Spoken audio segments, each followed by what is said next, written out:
Let's try. I think that I'm live on a bunch of different places right now. It's my first time. Be gentle. I keep popping in lives for people doing Q&As, um, talking about news and stuff. I figured I'd do the same thing. Let's give it a shot. We're going to check out. Let's see if I'm actually live on a few different places. What's up? What's up? I see some people are joining. All right, so I write a cybersecurity newsletter, so I have to read a week's worth of news. And so I'm going to read it and we're going to chat about it. If you guys want to ask questions, let's ask questions. I think if you're live, if you're in my YouTube chat, give me a shout. It's hard to tell if I'm actually live on YouTube. I'm trying this thing called Restream. And it's my first time trying Restream, and I'm trying to like pull up where I'm live on a few different places and see if I'm actually online or not. I appreciate you. All right, we're just gonna run with the assumption that I am and that everything is working perfectly. Aha, I found myself. Okay. So let me share my screen. If you're live on TikTok, I'm going to share my screen on YouTube and Twitch so that people can see what I'm reading, kind of see how the sausage is made. All right. So I subscribe to entirely too many RSS feeds, and I look at them all and I star what I'm reading, and that's what I'm going to do. So first thing I'm seeing is that some scam is compounding in Cambodia. Let's read this one. Scam compounds labeled a living nightmare as Cambodian government is accused to turning a blind eye. What's up, Tom? Oh, Tom, I was in your live earlier. You were like doing career stuff, right? Gotta love all of us out here with a pipe in our name and then cybersecurity after it. That means that we're legit, right? Something like that. So I'm reading about this Cambodian government thing. It's a human rights crisis. They're saying the online scamming industry has become, their response to the online scamming industry has been grossly inadequate. Amnesty International is even reaching out. What's the scams? If it's Cambodia, I'm going with pig butchering. That's just my guess right off the bat is pig butchering scams. I think I was right. Survivors describe being photoshopped and filmed so that their faces could be used to set up bank accounts for money laundering purposes. Some engaged in pig butchering scams. So pig butchering is getting so bad in Southeast Asia that Amnesty International is getting involved. That's super interesting. Hey, if you're in chat, welcome. I'm not a frequent live person, so feel free to shoot questions into chat. Oh, I see some YouTube chat coming up too. Brandon, thank you. Thank you. It's my first time using Restream. So I got Restream on my computer. I got TikTok Live on my phone. So a few different ways that you can chat with me. I'm just going to read some news and think about it a little bit and talk about it. But you guys can ask me whatever the hell you want. In a letter to Amnesty International, Cambodia's National Committee to Combat Human Trafficking said that from 2024 to 2025, authorities have received more than 3,500 requests for intervention from quote unquote foreigners involving 6,500 individuals. Over 3,000 foreigners were found in Cambodia freaking from human trafficking, while 800 could not be located. That's insane. And this is all pig butchering scam. So if you guys aren't familiar, thanks, Tom, for stopping by. Appreciate you. If you guys aren't familiar with pig butchering, generally what it starts with is like a romance situation and then goes into maybe investment schemes, stuff like that. So it's like, oh, they gain your trust or they make you fall in love with them, and then they're like, hey, by the way, I've got this like neat investment that you could give me money in. It sounds like in this case, it also involves them being trafficked, which is just insane. I haven't read a lot about this. All right, I think I jumped too far down this report. How do they freaking go from pig butchering to human trafficking is what I want to know. International Rights Watchdog released the results of nearly 2-year study involving interviews with 58 survivors of Cambodia's scamming compounds. There's entire compounds built for this scamming industry. That's insane. Testimony from over 365 others trafficked in the industry. They were unwittingly ensnared in an industry that is metastasized into a global operation with deep roots in Chinese organized crime. The criminal ecosystem mostly revolves around cryptocurrency investment scams, but has evolved to include a range of illicit activities. Okay. So you go crypto investment scam, and then all of a sudden you wind up getting trafficked. That's freaking nuts. Yeah. Seeknay, this is my first live. Didn't know you went live. I don't. So yell at me if it's being weird. You like how they call that pig butchering? Taking one of the boys is hog hunting. Yeah. Yeah, I've never liked the pig butchering scam terminology. Kind of like doesn't exactly describe what's going on. I looked up the etymology of it a while ago. I forget where it comes from. All right, so survivors were given training and a script to directly undertake scamming. So this is what happens a lot in these scamming compounds. So when people fall victim of them and then they like get in too much in money, what the actual criminals wind up doing is offering you a way out, and that way out is to become part of their scamming ring. So it's like, okay, you want to no, not literally pig butchering. So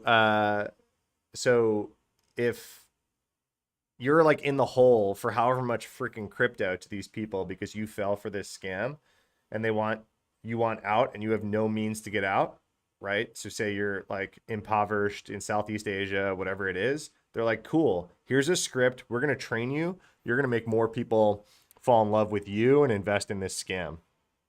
Sooner or later, everyone's working for the man.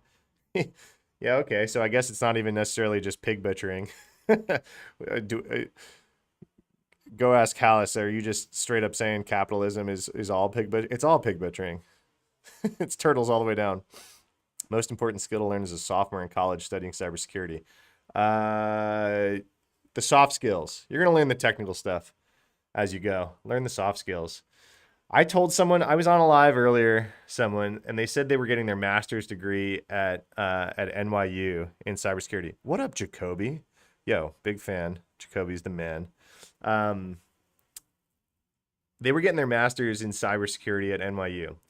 The master's in cybersecurity at NYU is one of the only master's programs that I actually recommend. Cool to see you in my chat, Jacoby. Yo, go follow Jacoby. He's legit. And so it's one of the only master's programs I suggest to people. And they were talking to me. They were like, oh, yeah, I got into this master's program. They were just live on TikTok chatting, and I just kind of was futzing around and floated in their chat.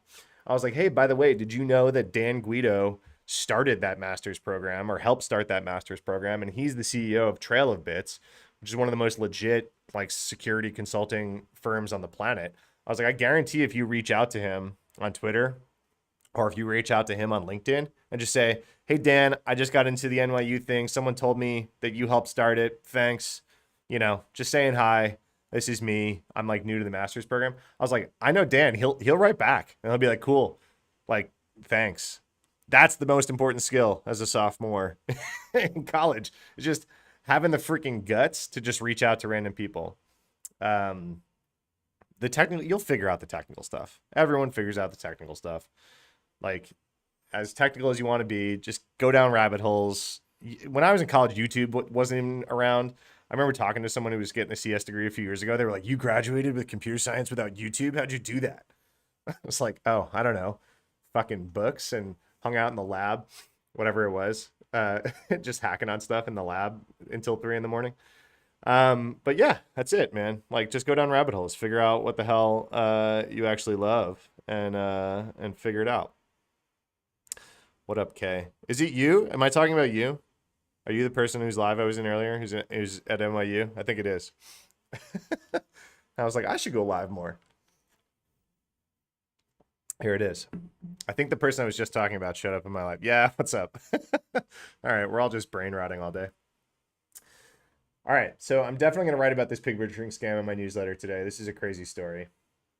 So basically, we've got escaped people for the last 2 years that they've been interviewing that escaped this pig butchering scheme that are probably in the hole however much money to be able to be human trafficked. That's nuts.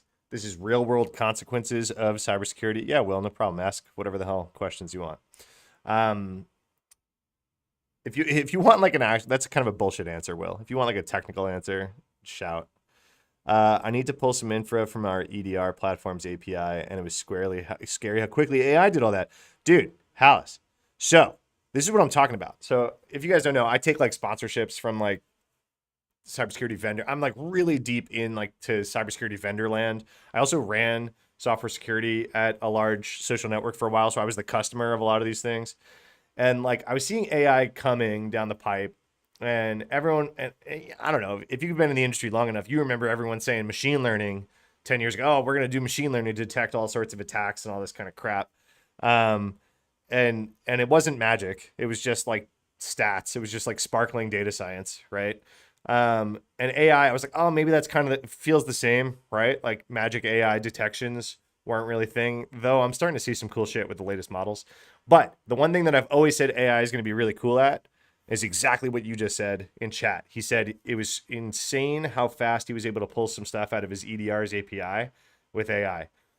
I was a customer of like a managed OS query vendor thing, right? So like I had this agent, all my boxes out in AWS, and it was OS query. And anytime I was like responding to a security incident, I got paged. It's like midnight, and I'm not in this like platform all the time, this OS query platform all the time. But like when it's an incident, I'm like, shit, I gotta like, something's going on right now and I need to figure it out.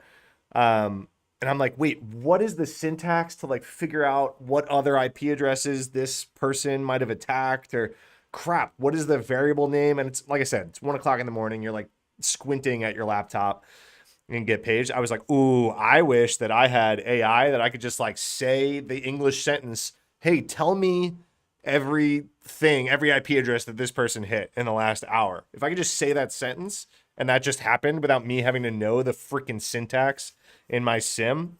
And that's exactly what you're just talking about, Hallis, right? It's just like, yeah, AI just did that stuff without you having to know the syntax. That's pretty cool. Pretty cool. It's good at English. All right, what'd you say, Kay? Roles you think fit for someone interested in cybercrime?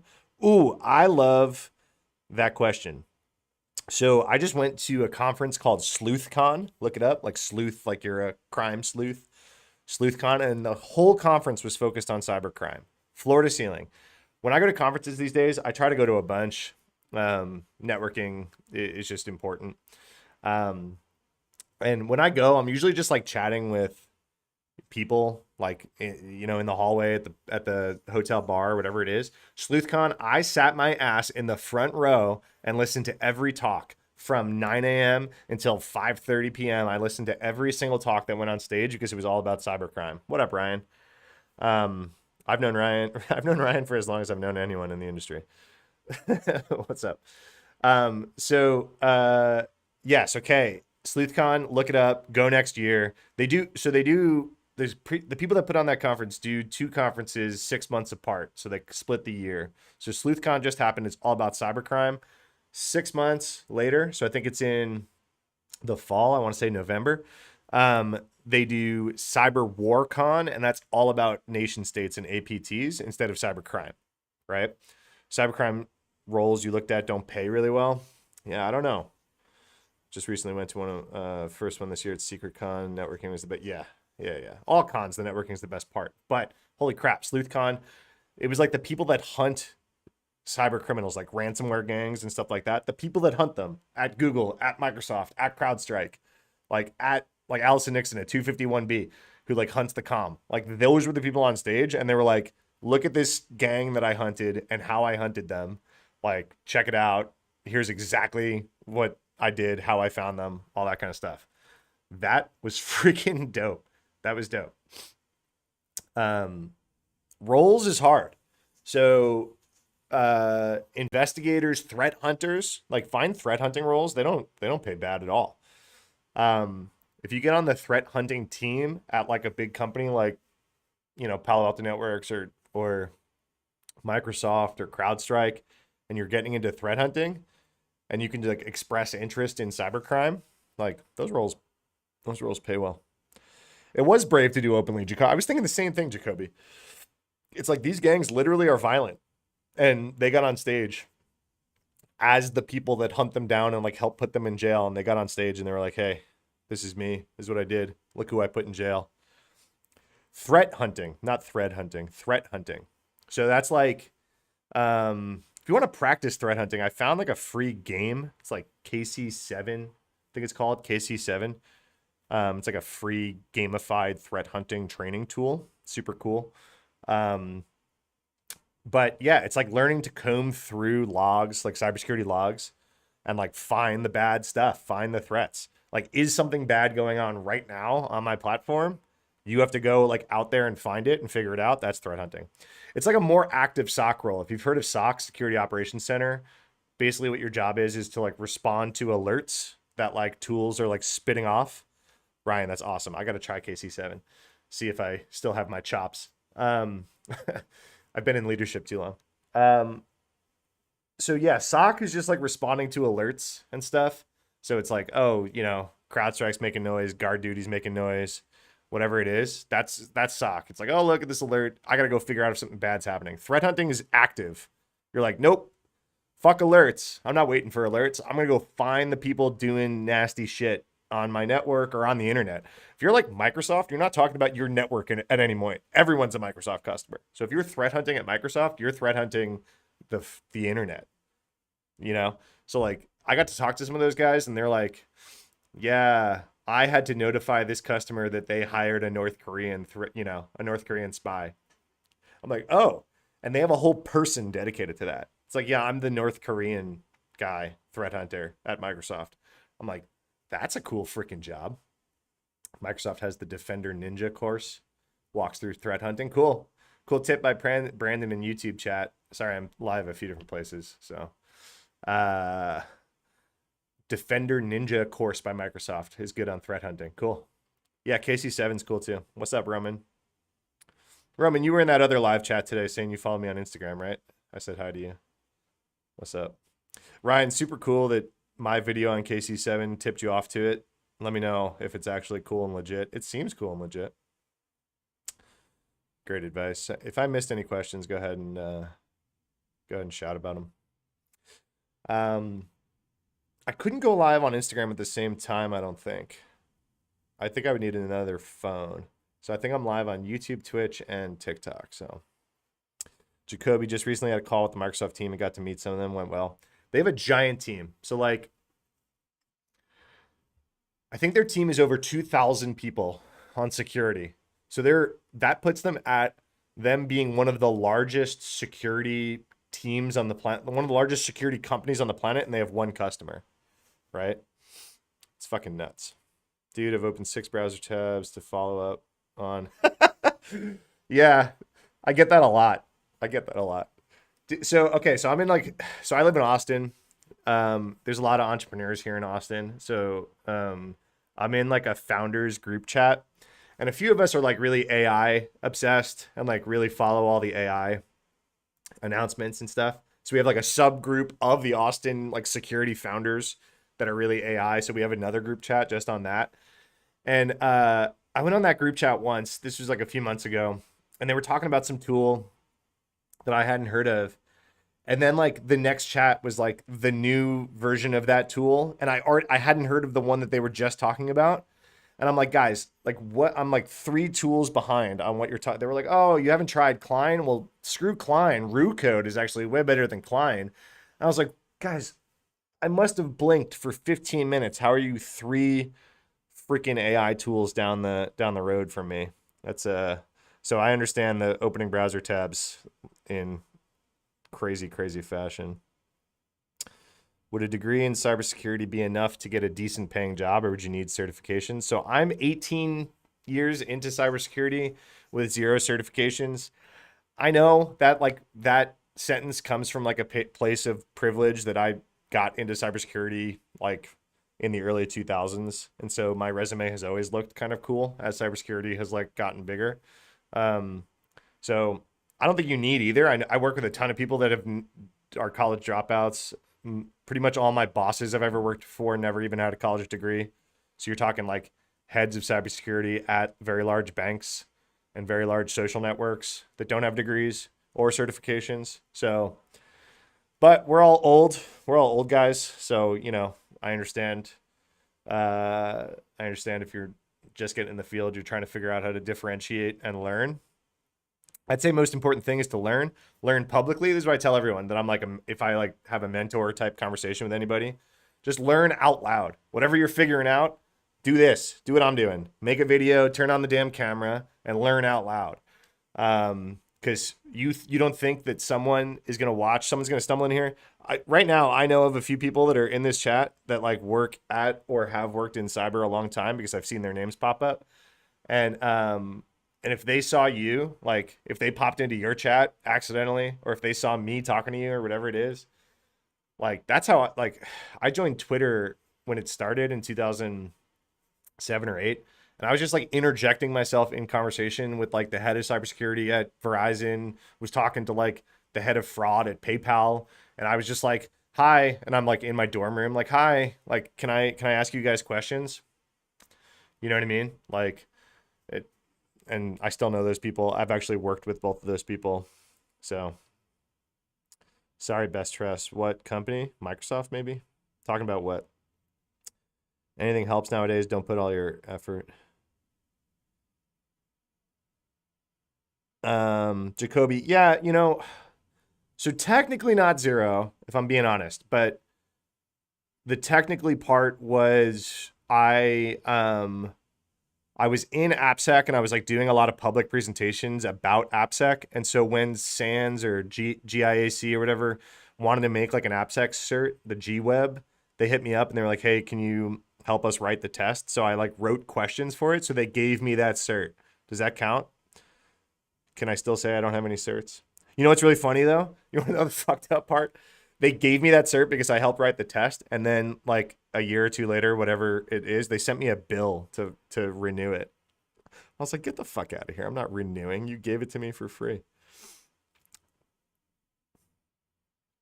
All right, if you want my like real cert answer, I've hired hundreds of people in this industry. Like I've interviewed thousands, hired hundreds. I'm not kidding. Um, I've never like looked at a cert and been like, oh, that's it. If you're getting into offensive security, I think the OSCP is the one that's like legit. It's obviously like I have a little bit of a problem with that cert in that you gotta like stay up for like 3 fucking days to take it. So, try being like a single mom trying to get an OSCP. It won't happen. Your life just can't dedicate as much time to take that test. So I think it's a little kind of shitty that they do it like that, but it is a very hard cert to get. So if you do get it, like I know some very legit hackers that have failed that test 3 times. So if you do get it, it's impressive. I don't really care about a lot of the SANS stuff. It's like, okay, you sat through a class for $8,000 is what that taught me. Yeah, it ain't cheap is right. OSCP is easy. I disagree. I've never taken it, but like I said, I know some legit people that have failed that. Failed that a bunch of times.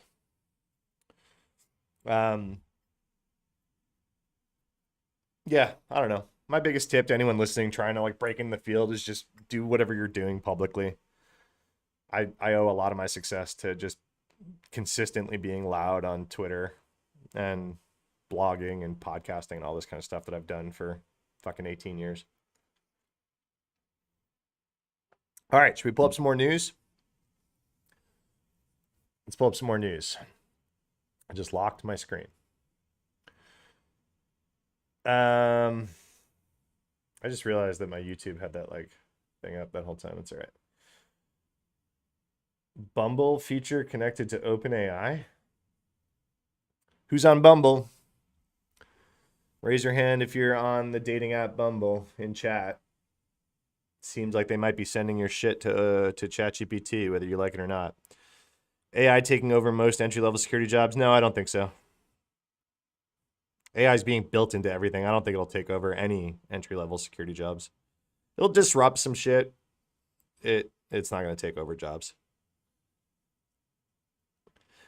No one's ever looked at their team and was like, yeah, I wish I could throw more bodies at this entry-level stuff.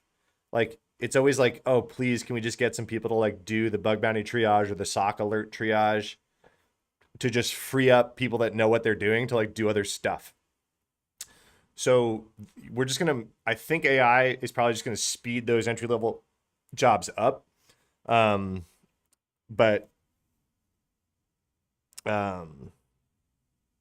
yeah, I don't think it'll go away. Sorry, I don't know what, this is my first time live. There's a bunch of shit popping up on the screen. I don't know what people are like asking a co-host. I don't know what you're doing. Sorry. Networking with people is the best way I've seen Wendy's cashiers become SOC analysts. So one of my best people that I hired, I used to run the threat research center for a company called White Hat Security. And I interviewed hundreds of people at that job, and I hired at least over 60 in Houston. And I definitely was part of hiring a bunch of people in Ireland and the Bay Area for that threat research center. One of the best people I hired was a delivery driver at Domino's. I still talk to that guy every now and then on social media.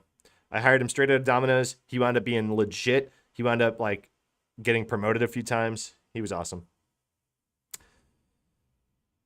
Advice on starting content? Yeah, hit start. Okay, I make videos literally every day. I sat for an hour and a half before hitting start on this live stream today. Because I was like, what am I going to talk about? I don't live stream. You know, I don't know. You guys, this is cool, right? You guys are just chilling, talking to me. It's working. Why did I wait? Why did I hesitate to stare down the barrel of the camera and just do it? Just do it. Okay. Easiest thing. What are you learning right now? Like if you're reading about fucking Kubernetes today, Kubernetes is hard. It's complicated. No one knows what the hell it is. Some people can't even pronounce it. If you're learning about it, what'd you learn about it today? Cool. Talk about that for 60 seconds. Be like, man, I was just reading about Kubernetes today. Do you guys know about this container orchestration thing? It's kind of crazy. Hollis, thanks for stopping by. What do you recommend for someone with a BS in computer engineering to transition to cybersecurity? Transition what? Transition like in school? I don't know. Go to your advisor and transition in school. If you're talking about like transition in experience, same advice as everything else, right? Just like go do it, you know, consume that kind of content. I will say if you have experience coding in your background, that's already a superpower. A lot of people are getting into cybersecurity that don't know how to code. It's a superpower. So lean into that. If you know how to code in cybersecurity, you're the 1%. So do it. Like we were interviewing for security, like cloud security engineer positions at my last gig. And we interviewed for months for an open role because we had like a very basic code screen that everyone failed. Everyone failed it. And it was like, your expectation was never to be a developer, but we needed you to be able to pass a basic code screen because everything is code nowadays. Like infrastructure is code. If you're in cloud, you're writing Terraform. Like we managed all of our cloud identities in Terraform. Do you know what Terraform is? Like if you don't, go look that up. Like instead of just all of the cloud servers in Terraform, our identities were in Terraform. So if you were on the cloud security team and it was like, hey, this weird identity just did this weird thing, you had to know how to go into GitHub, read a Terraform file, open a PR, all this kind of shit. If you had zero coding experience, even though I'm not expecting you to like push code to prod, you were at a disadvantage. So that's why we had to do that. So I guess the question is like how to transition. I don't know. Use your skills you've already adapted. Like what have you learned in computer engineering? Do that to a computer security, cybersecurity way, right? So like when I first learned to code, like if you look at my GitHub profile, some of my like early open source GitHub shit was like how to take in a bunch of Splunk logs and give me all the unique IP addresses out of it. That was like a little code, little command line script that I wrote because I just needed it. I was like, man, I've got all these Splunk logs. I could really use just like an output of all the unique IP addresses. And it didn't exist. I was like, all right, I'll just like write a little Python script to do that. Do that. Put it on your GitHub. I don't think that ever like got me a job or anything, but at least it was like something I could do to like learn about that stuff.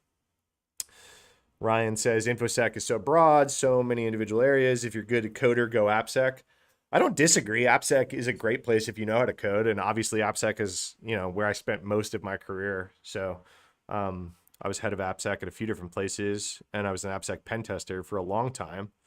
Love AppSec. Coding in AppSec is very important nowadays because a lot of the vulnerabilities, if you're going to help fix the vulnerabilities, you got to go code them yourself. Did I close the news? This is turning into a Q&A. Let me close the news on YouTube. Here, you got my big beautiful face instead of my little beautiful face.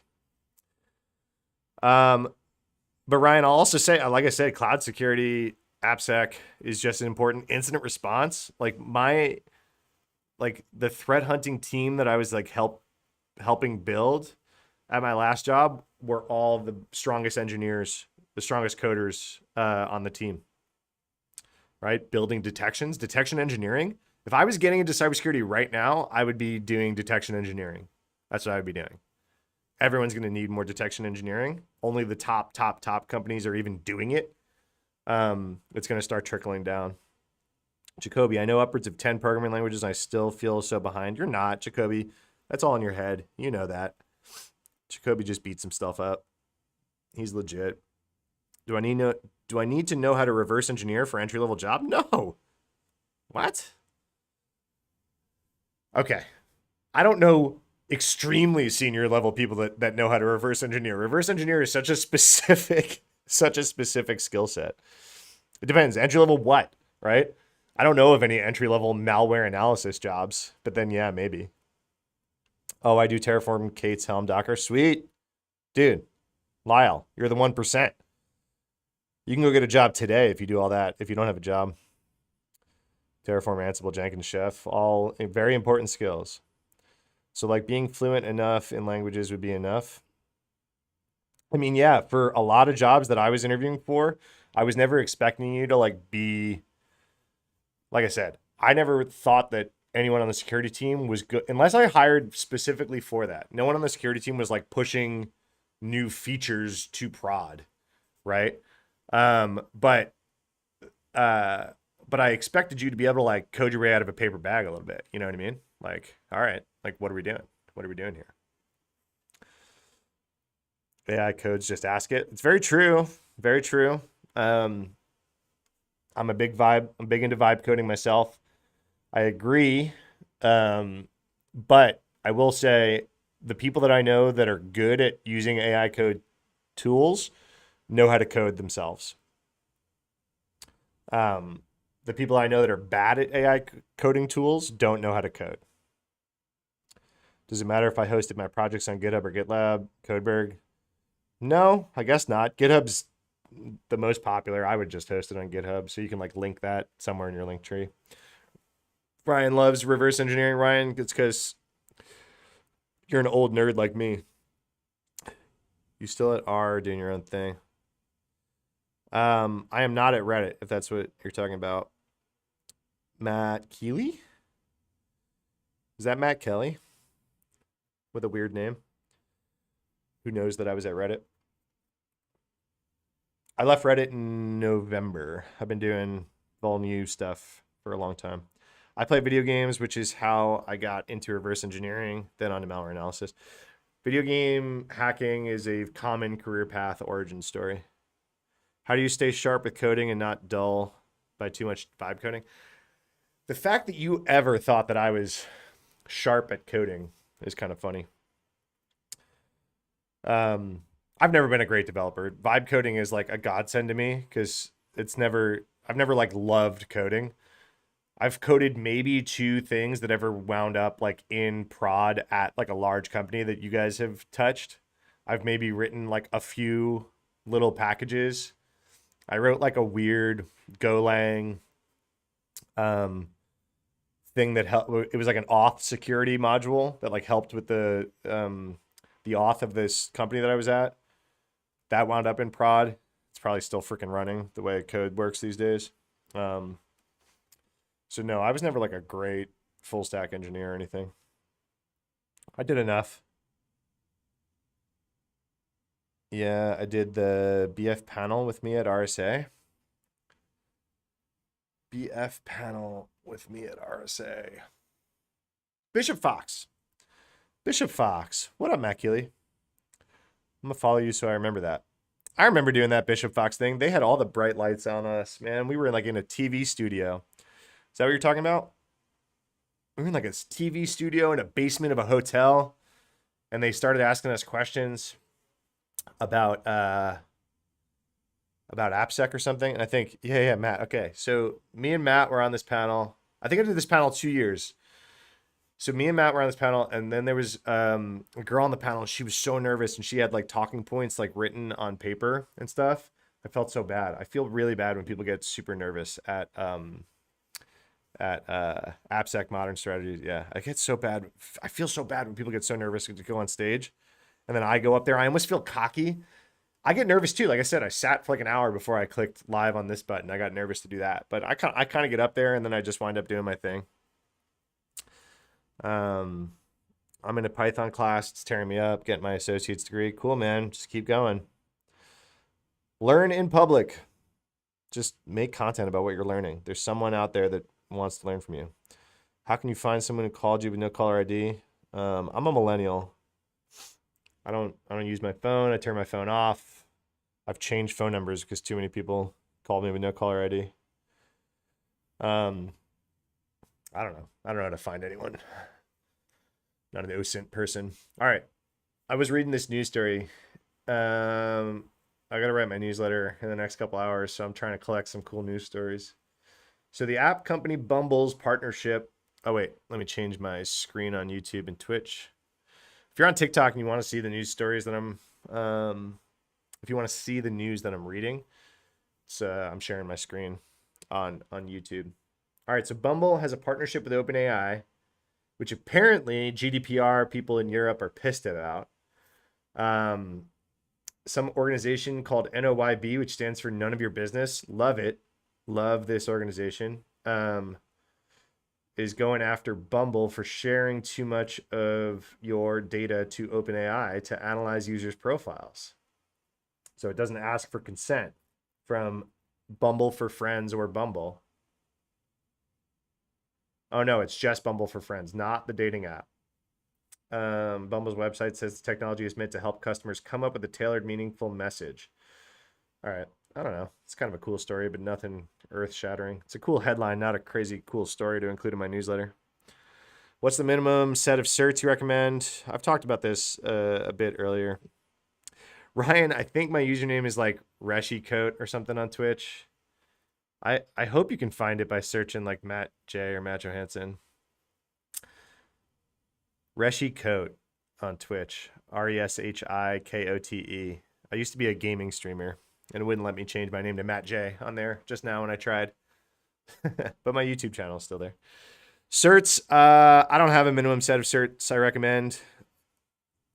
I don't have any certs myself. Use certs to learn and get through HR filters. Don't use certs to like line up a job. Cybersecurity safe from AI.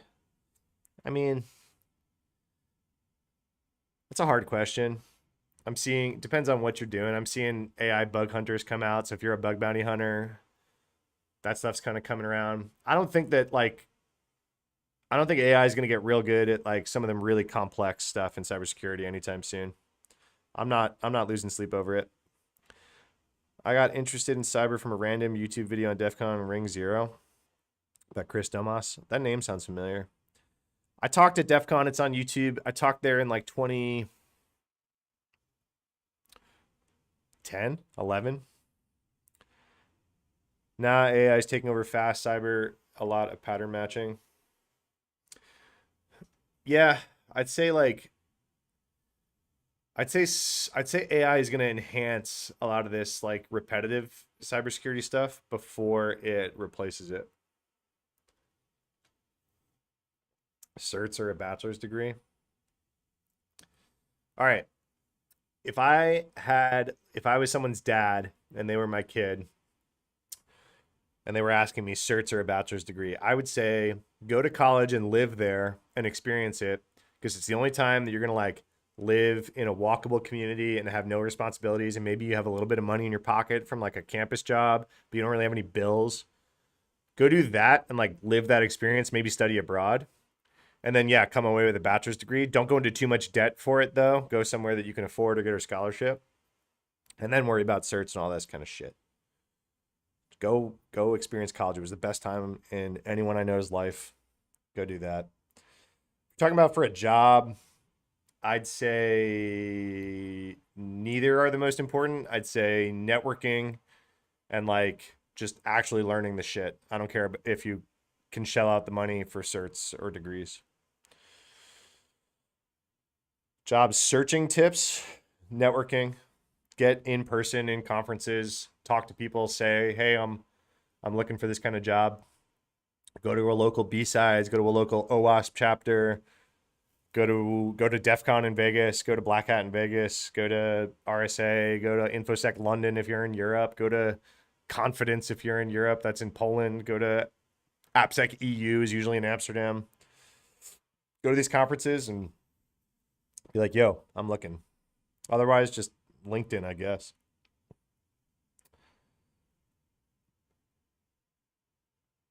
Certs for DoD compliance. I guess that's true. I'm like over here shitting on certs and the government requires it, huh? I've never even considered working for the government. So I don't know. Good luck. Degree for C-suite hiring? Depends. Depends. Head of security at Bank of America I worked with was a college dropout. Um, yeah, I'm sure if some big company they're gonna want a bachelor's degree from a nice school or whatever. Working on the side of risk, we can tell when security teams hire someone with just certs. Woof. Shade being thrown. Shade being thrown. I don't disagree. I get it. Doing an OSINT consulting business. Yeah. Kinda. I know some people who do like help people protect themselves from stalkers and shit like that. That's kind of OSINT consulting a little bit. Government is blackout right now. There's good people that work in the government. I know some good people that work in the government that have been there a long time, have outlived every administration you're thinking of. There's nothing in life that a 4 p.m. coffee can't make worse, but I do it anyway. All right. FBI used Bitcoin wallet to peg notorious Intel broker. Okay, I saw some pictures about this. Did you guys see this? So Intel broker, it's like a major threat actor known online as Intel broker. Apparently he got popped. He was like big on breach forums. Notorious data thief known as Intel broker allegedly broke into a computer system belonging to more than 40 victims worldwide, stole their data, costing them at least 25 million in damages, according to newly unsealed court documents. That also named Intel broker as a 25-year-old British national named Kai West. A criminal indictment unsealed on Wednesday charges West, Kyle Northern, with 4 counts related to breaking into computers. Yeah, I saw this. I saw his mugshot. I saw his perp walk. Vespacious Expo. I'm so glad you asked. Someone in TikTok chat asked about Expo. Well, if you were in YouTube chat, you could say, go watch my last video on YouTube. I just did a long YouTube video going into that whole Expo thing. complicated. It's complicated. I think I'm gonna chat with the founder of Bugcrowd, Casey Ellis, is a homie, and he reached out and said he's been thinking about Expo a lot and talking to those guys. I think I want to talk to him on camera if he's willing. He said give him a call. I'm gonna see if he'll want to go live on YouTube with me. Not live, but go live and talk about Expo. All right, if you're watching and you've never heard of Expo, I'll pull up Expo. Expo. Oh, I already had the tab still open from when I did the video. So Expo is an AI agent. Okay, Vespacious. Take everything that Expo says about themselves is like with a grain of salt, right? They are selling a product, right? They are selling an AI security scanner. So all these claims have yet to be like hyper verified, right? But Expo says they have an AI agent. If you guys are unaware, I just did a video about this. I've done shorts and longs about it. But they are now the top hacker on HackerOne's leaderboard, supposedly just using this tool. So when I read this, I immediately thought, okay, they have a cool vulnerability scanner. It's probably got some cool AI features, but there's got to be a talented team on the back end of that that's submitting those bugs to the platform, right? There's no way this agent is doing all that. I ran bug bounty program for a big social media company I worked for, and we used HackerOne as well. And the amount of AI slop that was starting to get thrown in there was high, but that was just like report writing. It wasn't necessarily like, oh, AI went and found this vulnerability. So they're claiming that AI has gone and found over 1,000 vulnerabilities in the last 90 days, which puts them at the top of the leaderboard. 52 or 6 of them they're saying are criticals, which most bug bounty payouts are, 10, 15, 50, $200,000 for criticals. They're saying they found, let me see, 54 criticals is what they're saying they found. 242 highs, 524 mediums, 65 lows. 45% of them are still awaiting resolution, so these numbers could get higher. So I don't know if these numbers are real. Expo is a game changer. AI agent hackers are here, and at least for like the low level stuff. It seems like they said they reported RCE, SQL injection, XML entity injection, path traversal, SSRF, cross-site scripting, information disclosure, cache poisoning, and secret exposure. Those are all like, some of those are more complicated than others, but this is like vuln scanner territory. So it doesn't seem like they've made like that much of a better vuln scanner. The thing that I think is actually the buried lead in here in this blog post, again, I'm sharing my screen. If you're on TikTok, if you go over to YouTube or Twitch, I'm sharing my screen. The buried lead is that they said that they made these AI agents that are validators. This would be net new. So like vuln scanners have existed a long time. Good vuln scanners have existed a long time. AI agents that can validate and weed out all the false positives from that would be the biggest like net new in this blog post, and that's super interesting. But like I said, this is a marketing blog post. They are very incentivized to make this blog post sizzle, and guys like me talk about it. Well, it worked, right? Ryan, is Vulnu paying the bills? Yep. I've got a team of like 25 on Vulnu now, Ryan. I'm a small business owner. I'm a job creator. We've got like 25 people working behind the scenes on Vulnu stuff now, which is super cool. It's not quite paying me as much as I was making pre going off and doing startup life, but I'm surviving. I sold my car. I'm hanging out, doing the startup thing. So, yeah. Am I going to DEF CON? Yeah, I'll be there all week.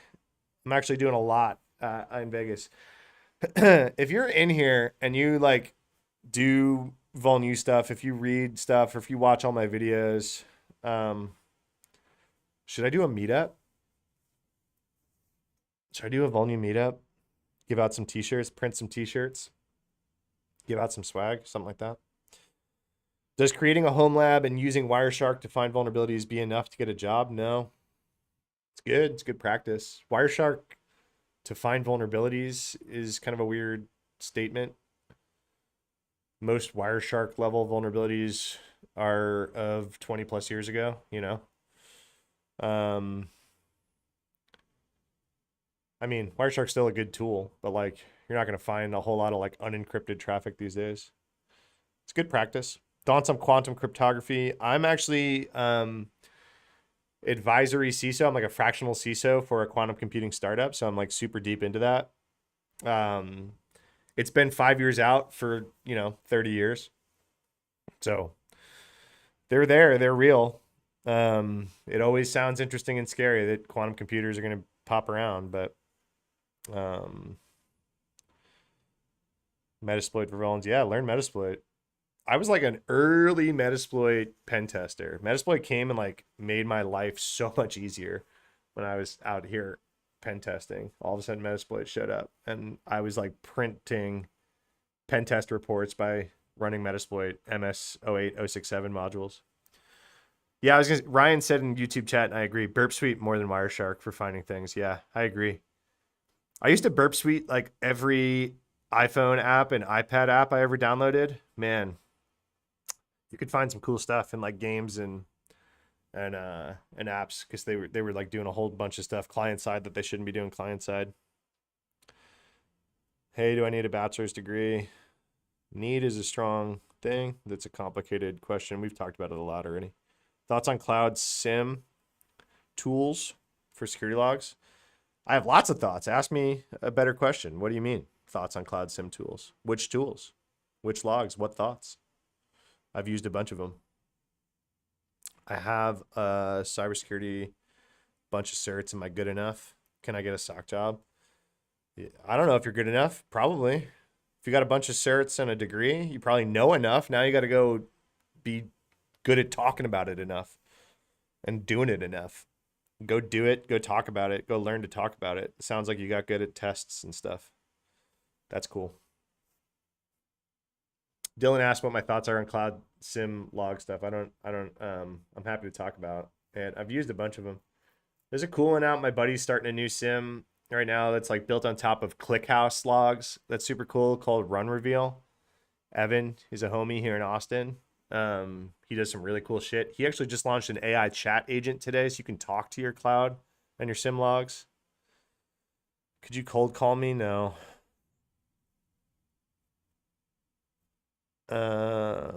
Any tips for documentation best practices for projects? That's a good question. I'm like a big document everything kind of fan. That's a really good question. I don't have any like best practices off the top of my head. Like,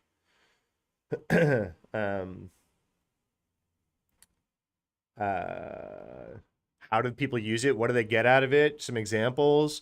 I'm really into video, like in documentation these days. Like, download a tool called Loom and just like show yourself doing whatever the hell it is you're doing. That's super cool. What up, Lee? I just saw Lee join. Lee's a homie. Nervous about cybersecurity interviews? Any tips? Yeah, practice. Practice. Just get comfortable. Get yourself out there. Start talking to people. Start interviewing. Consider every interview a trial for your next interview. Be yourself. Be honest. Ask questions in interviews. I love when people ask me questions in interviews. Try to not be nervous during the interview. Be nervous until that camera goes on, and then, or until you walk in that room, and then you're not nervous anymore. Just shake it. Just be like, okay, I'm here. Whatever happens, happens. And then just do your best. Be confident. Be friendly. Ask questions. What up, Lee? One of my favorite Canadians. You're a plumber just trying to learn anything's helpful. Yeah, no problem, man. Yo, right whenever. Sorry if I'm snarky or if I've answered questions before. It's hard to just say the same stuff. Do you use Prisma Cloud? I did. It's fucking magic. It's a really cool tool. There's a lot of cool tools in that space. Secret scanning, I used Trufflehog, and then we actually forked Trufflehog and wrote our own enhancements to Trufflehog. Big fan. of Truffle. Dylan, the founder, is legit. He wrote that to like help him in his day job, and then went and like made a company, which are always my favorite companies. Like when practitioners like solve a problem and they're like, oh shit, I have a company here. So Truffle's really good at secret scanning because Dylan had to do it for his day job. Ryan or Lee, because you're in chat and you're legit, and I know you're legit. Did you guys see this Intel brokers thing? What do I need to know about it? This guy was arrested. Did you guys see his pictures? His pictures are kind of funny. I don't want to Google pictures on screen. Let me Google it off screen and then pull it. Intel broker site. I think on Twitter I saw it.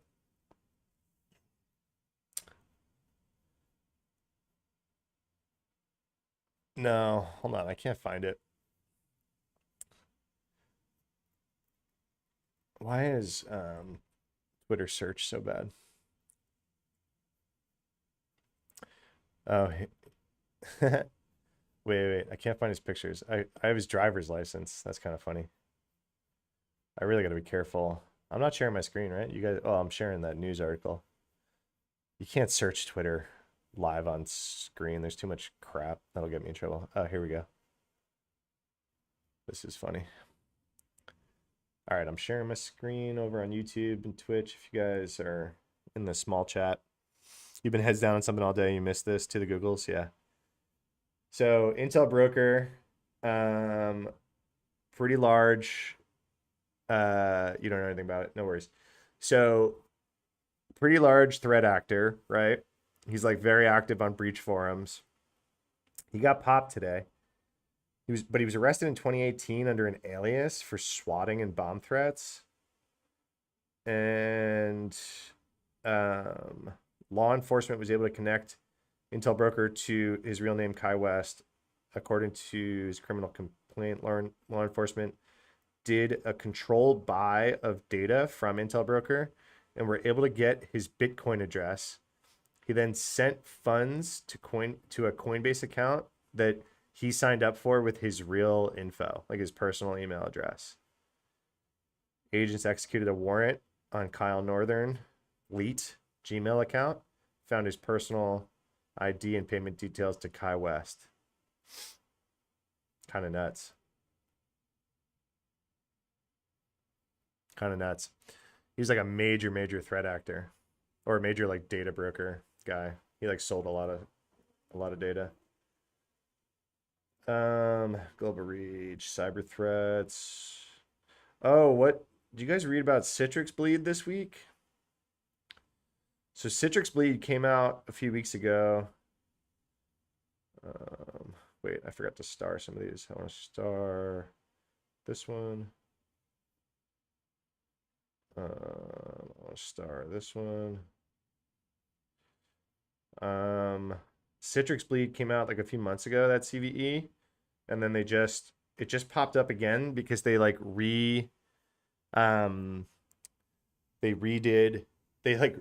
changed the wording on Citrix Bleed's like vuln disclosure, and it went from like impacting like a few NetScaler things to impacting like everything. Maybe he was the swatter that got out again. I'm not sure if it's the same one. I know what you're talking about. Bretsky, no, not the Cisco one. That is on my screen right now. The Cisco RCE one. I haven't pulled that up yet. I read about it earlier. No, the Citrix Bleed 2 electric boogaloo is what I was talking about, which was kind of funny. Kevin Beaumont wrote about it. Kevin Beaumont's legit. Here you go. I'm sharing the screen now, and I've got the Shodan search, live Shodan search of the things that are vuln to it up on my screen. Bretsky, is the Cisco vuln gnarly? I haven't read about it.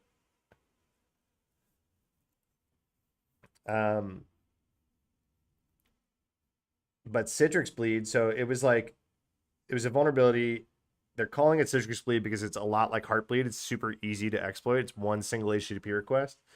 So Citrix bleed, single HTTP request would dump memory revealing session tokens. This was a 2023 CVE.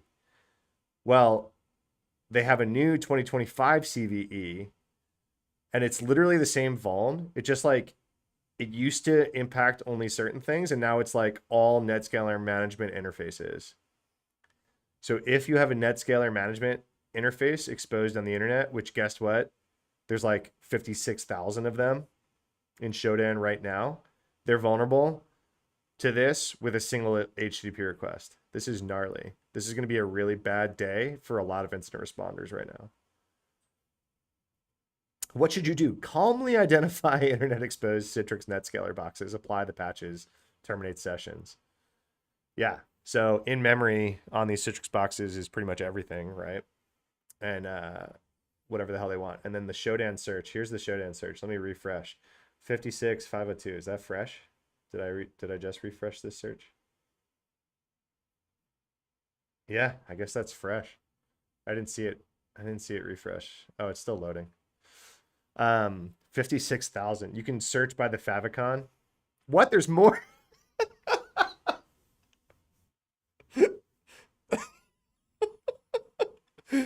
If you're on TikTok, I just refreshed Shodan.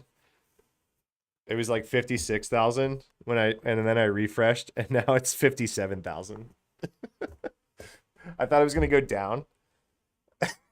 I was like, surely thousands of people must have run an incident when this news came out a couple days ago, and they must have made a dent in how many Citrix NetScaler boxes were on the internet. No, the number went up.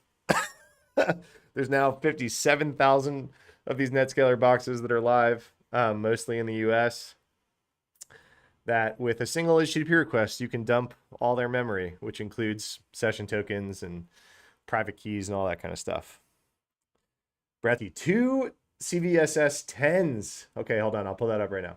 Cisco warns of max severity RCE flaws in Identity Service Engine. So Cisco has published a bulletin to warn about 2 critical RCEs in ISE. 2 fresh CVEs rated max severity. Okay, why? Is this one request RCE if these things are on the internet? That's fucking nuts. Ryan, Heartbleed like indeed. Yeah, for sure. All right, the first of these impacts ISE and ISE pick. Second one only affects one version. The root cause of the CVE is an insufficient validation of user-supplied input. That's the root cause of most vulnerabilities to an exposed API. This allows unauthenticated remote attackers to send specially crafted API requests to execute arbitrary operating system commands. It's fucking nuts. That's nuts that the 2 of these are coming out right now. Oh my God. That's a bad day for people too. Are these actively exploited? Does it say? Cisco notes in the bulletin, not aware of any cases of active exploitation. Okay, who found it? Cisco found it? Themselves?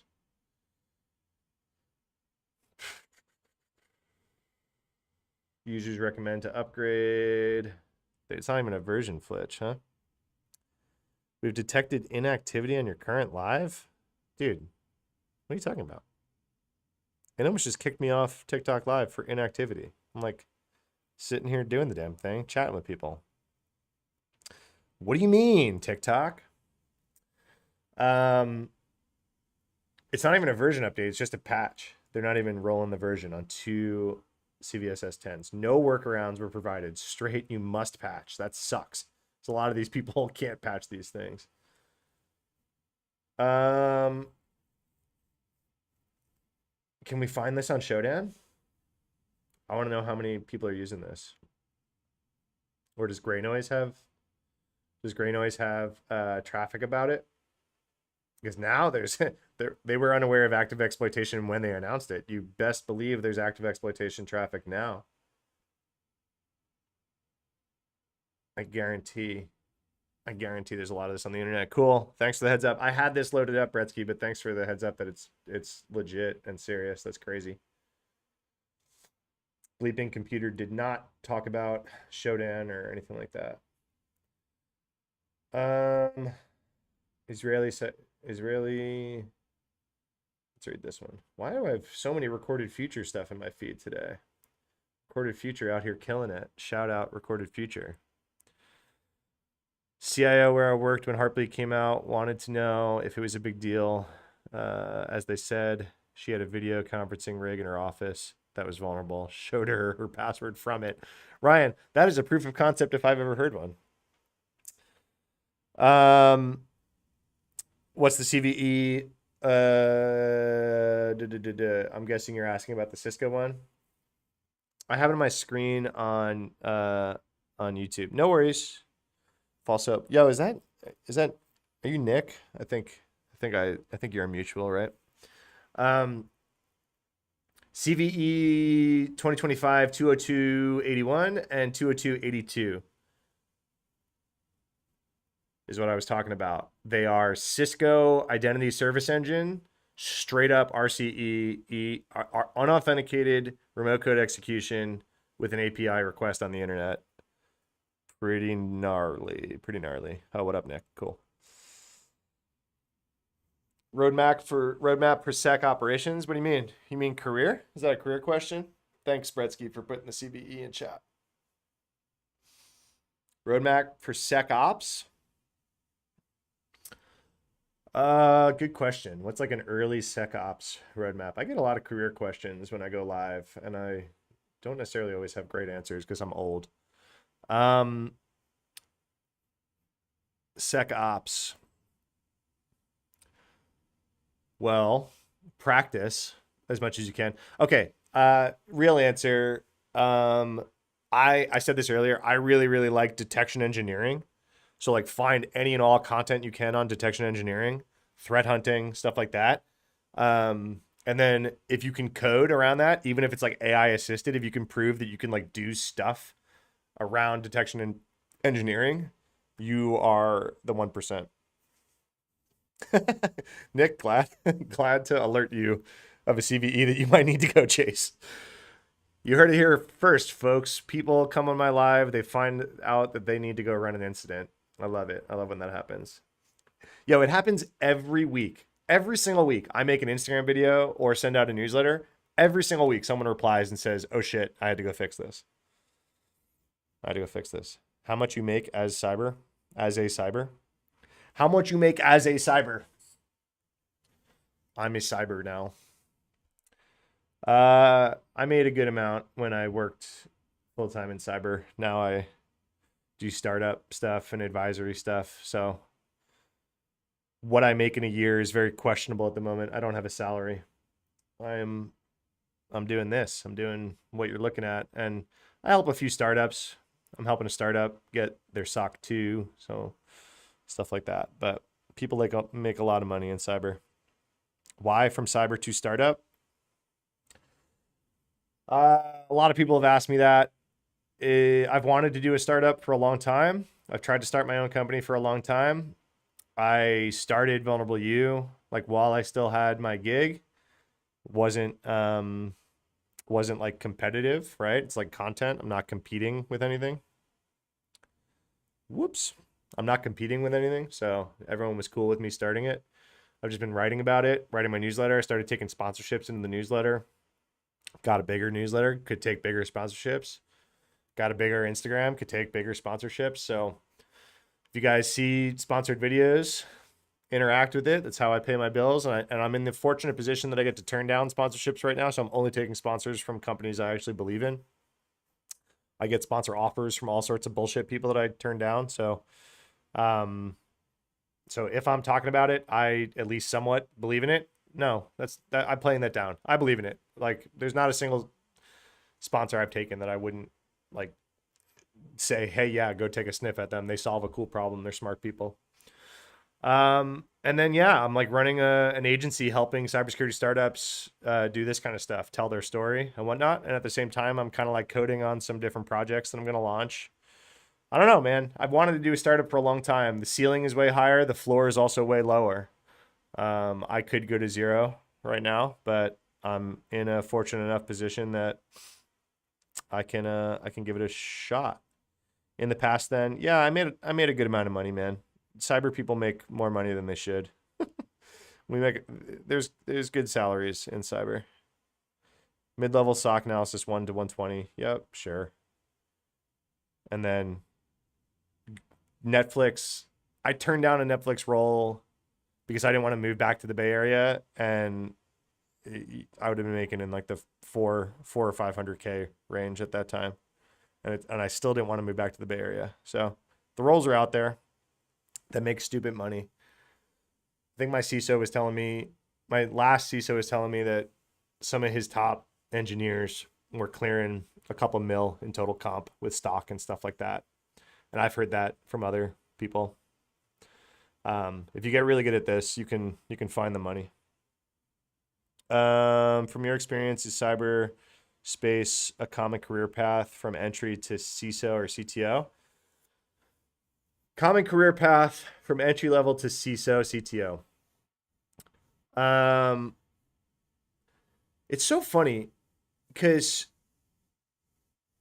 I don't think cybersecurity's been around long enough to like have a common career path, right? Like a full generation of people haven't gone through this industry yet, right? So I think every CISO I know had a different career path. I've also worked at very different organizations, but just do it, man. Just like get in there, do it, do the next thing, get into leadership, whatever the hell it is, if that's what you want. If you don't want to get into leadership, don't. There's like a technical path now. So like I've taken both. I've done like the management stuff, and I led a team of like, I don't know, 85 people at B of A globally, 65 people at White Hat, something like that. And then I went to Reddit, and I had 0 reports, and I was like a principal, and then they made me a manager again because I've done it and I had to. So there's lots of different paths. Principal's pretty cool. Is cyber getting crowded? Is anything getting crowded? I mean, the world's getting crowded. You can still do awesome in cyber. Can you get a job with Coursera course from Google? I don't know. It's like a good, probably learning experience. Get a job is a hard question. Getting a job has very little to do with like some course you take. You got to like be able to put it in practice and explain it and be articulate, be likable. How well do you interview? How important is explaining security concepts or public speaking? It absolutely gives you an advantage. This is how I've made my entire career. I won't downplay it. I'm pretty good like on a keyboard. I'm like fairly technical. I can code. I've done a lot of stuff. I was always like the first to do a lot of stuff. I was like one of the first Kubernetes security people on the planet. And like, so stay on the tip of the spear of everything and then be the security person for it. Like that's legit because the companies are going to need it. No one knew what no one knew what Kubernetes was, and I was securing a Kubernetes instance. That's a huge advantage. But then I got on stage at DevOps Days Austin and DevOps Days whatever and OWASP and talked about Kubernetes security. Hell yeah, it's an advantage. Put on your resume for even entry level position at help desk. Yeah, I started in the help desk. That was my first gig. I was the help desk for my school, then the help desk for my college. What did I put on my resume? I don't know. Like, what was I good at there? Why was I getting promoted? Like, oh, I handled, this, that, and the other thing. I installed this. I oversaw the build out of all the new computer labs on campus and installed all this stuff. And I've removed viruses from hundreds of computers because they bring them to the desk or whatever it was. You got a POC for Citrix Bleed too? Let's see. I have Shodan. POC. Hold on. That's a good question. It's a really good question. Is the POC here in this blog post? I'm looking. I'm sharing my screen on YouTube if you're on TikTok and Twitch. I don't see it. They say it's not actively exploited, and I don't see it. I can look. I don't see it. I don't see the POC right now. But they're saying it's one HTTP request like the original. So it's probably pretty similar to the original. Kubernetes is your current pathway. Cool. Kube is awesome. Sorry, I got a YouTube question. Captain STPD, are you still there? Are you finding ways to use AI to achieve SOC 2 compliance? Yeah. Can write a damn good policy for you. SOC 2 is a lot of policy writing. AI is really, really freaking good at policy writing. Check that out. If it's from Kevin, that's the POC. If it's not from Kevin, yeah, I'm reading Kevin's. I'm reading Kevin Beaumont's blog post right now. Cool, dude. I was just talking about that. Intel broker was like 25-year-old British kid. He's been, they dragged him out of his house today. You saw that? He linked his personal email to his Coinbase creds and then made whatever. Yeah, Bleed 1 was pretty straightforward. Just haven't seen anything related to the changes for Bleed 2. You know, I haven't messed around with the POC. I haven't messed around with the POC. It's a really good point. Intel broker, a calm kid. I don't know. Calm is like this weird ephemeris blob, right? Who's your favorite Raz? Ransomware as a service? What's the R there for you? What's the R there for you?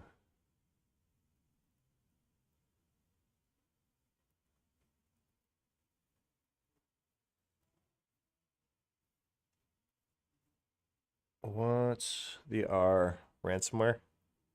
Well, I don't have a favorite ransomware as a service. That would make me a criminal. I'm not a criminal. I don't know. What's the one that everyone uses? My brain is farting at the moment. Yeah, Lockbit.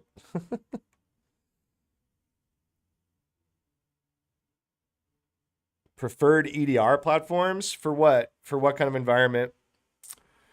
CrowdStrike catches a lot of crap, but they're awesome. They work.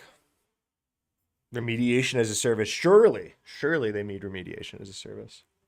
No criminals in my chat. Of course not. Goddamn hackers. All right, what was I talking about? I'm going to pull the news back up. Israeli cyber and computer science experts phished by Iran-linked APT-42.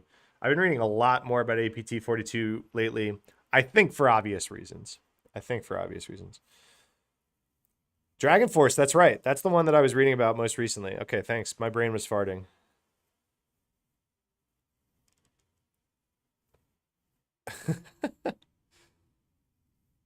Are you guys red teamers or are you like actually out there being bad? I don't care. I'm not going to tell on you. I don't have a job that I care about anymore for that reason.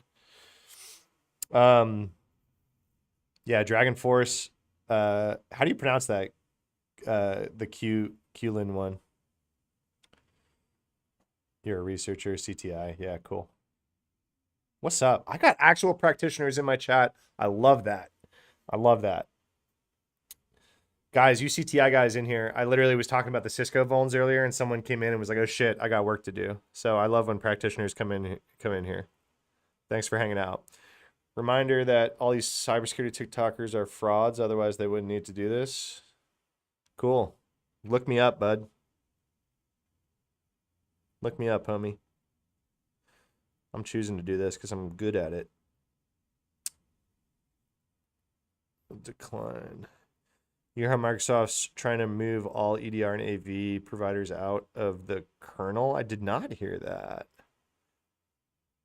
Are they worried about the shit that went down, taking down all the airlines and stuff? Why would the kid use a Bitcoin wallet instead of Monero? Yeah, Bitcoin wallet on Coinbase with his real email address. Don't worry about the trolls. He loves ruining Practitioners Day, YouTube chat says. Yeah. Well, I just like practitioners hanging out in here. You know what I mean? The career questions are cool and all, but it's not really my content. I'm not really a career helper guy. I'm happy to help, but it's not generally my focus. All right, I want to see this. Do we have an example of this Iran fish? I want to see the actual fish. Victims approached through email and WhatsApp. The researchers said, okay. Come on, recorded future. Show me the actual thing. Why is this text so small? Jesus Christ. And I can't zoom in. Oh, there we go. All right, here's the fish. If you're on YouTube or Twitch, you can see the fish that Israel just got from Iran. That's pretty crazy. Intel broker was focused on Minecraft. He slipped up on OPSEC. Yeah, for sure. One of the main reasons they're trying to stop kernel access. Microsoft didn't. That's what I thought, man. All right, so I have like built. I'm from a time when I had to build my own EDR, kind of. So my buddy was the head of security over at Slack, and he was building this like IDS kind of thing, basically EDR before EDR was a thing on AWS, and we were using Audit D to like hook into the kernel. And we were writing Audit D rules. He was doing it, and then he rewrote Audit D in Go. You can go find this on GitHub. It's still out there. It was like really performant and cool. And then we were doing like our syslog from Audit D out into like an elk stack to like actually do like an IDS. So it was basically like any command run on AWS in prod, we got visibility into with Audit D, or this Go audit thing that he wrote. And it would spit out an alert like, oh, no one should run curl in prod, right? Like that's not a command that gets run. Like and I know the user that was logged in because I can do it. And then I build my own alerts off of that. Do you know how terrifying writing Audit D rules is? And then pushing that shit to a prod cluster? I couldn't freaking imagine what Microsoft sweats when they're writing kernel shit at the EDR and then rolling it out at their size. I was rolling it out to a few Kubernetes nodes.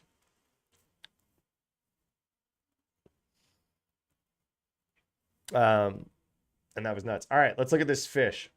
So request for consultation, initial email impersonating a fictitious threat intelligence analyst. Hey, CTI people in chat. The fish that popped Israel was pretending to be a CTI person. Spearphishing. Starting in mid-June, a top cyber and computer science experts from a leading Israeli university were approached by individuals impersonating fictitious employees of cybersecurity companies. Holy crap. They were impersonating you guys. Hi, I'm Sarah, whatever, threat intelligence analyst at, they don't say the company. I work alongside experts like blank. They could be naming literally you. They could be naming you. Vice president of research at some company. I am reaching out to seek your expertise on improving cybersecurity measures for energy companies. Okay, so here's a new trend that I'm noticing in phishing and spear phishing from these legit like threat actors and nation states. The first email is benign. There is nothing in this email. There's no ask. There's no link. There's no attachment. It's just trust building. I'm seeing that a lot more and more lately.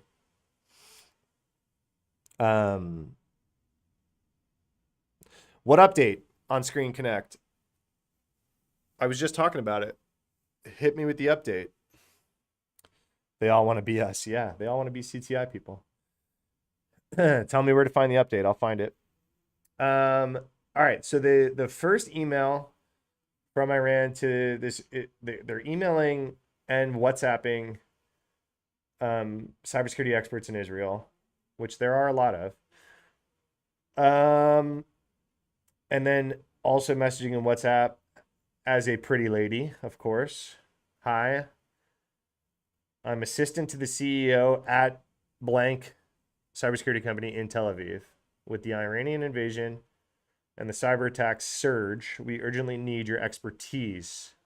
Again, benign. No links, no attachments, no nothing. And then there's a Google authentication custom phishing kit. Before sending the phishing link, threat actors ask the victims for their email address. This address is then pre-filled on credential phishing pages to increase credibility and mimic the appearance of legitimate Google Authenticator flow. You guys asked about my favorite ransomware. Moved from TikTok to YouTube. Cool. What's up? You guys asked about my favorite ransomware as a service. The real scary shit is the phishing kits these days are getting really good. Evil Engine X and all this stuff that are like making their login pages look legit are nuts. I don't know why no one ever gives us feedback. Yeah, CTI is a thankless job. Blue collar social person, social engineering could be a good skill. Yeah, dude, go look up Rachel Toback. She has a lot of good social engineering content. It's pretty fucking scary and crazy. I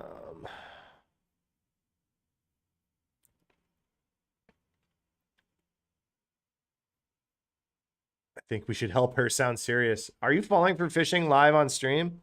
Don't fall for it. Attackers wield sign ConnectWise installers as malware. All right, let me look. That's the title on where. Attackers wield sign ConnectWise installers as malware. On Bank Infosecurity. And let me move it on to the shared screen. All right, I'm sharing it. Wield sign ConnectWise installers, legitimate remote access tools weaponized by attackers using, yeah. This is gnarly. Researchers are tracking the rise in online attacks involving legitimate ConnectWise software that's been turned into malware and sometimes disguised as an AI image converter or PDF files. Okay, so who remembers the FBI Petrochfarge remembers? I'm annoyed about this.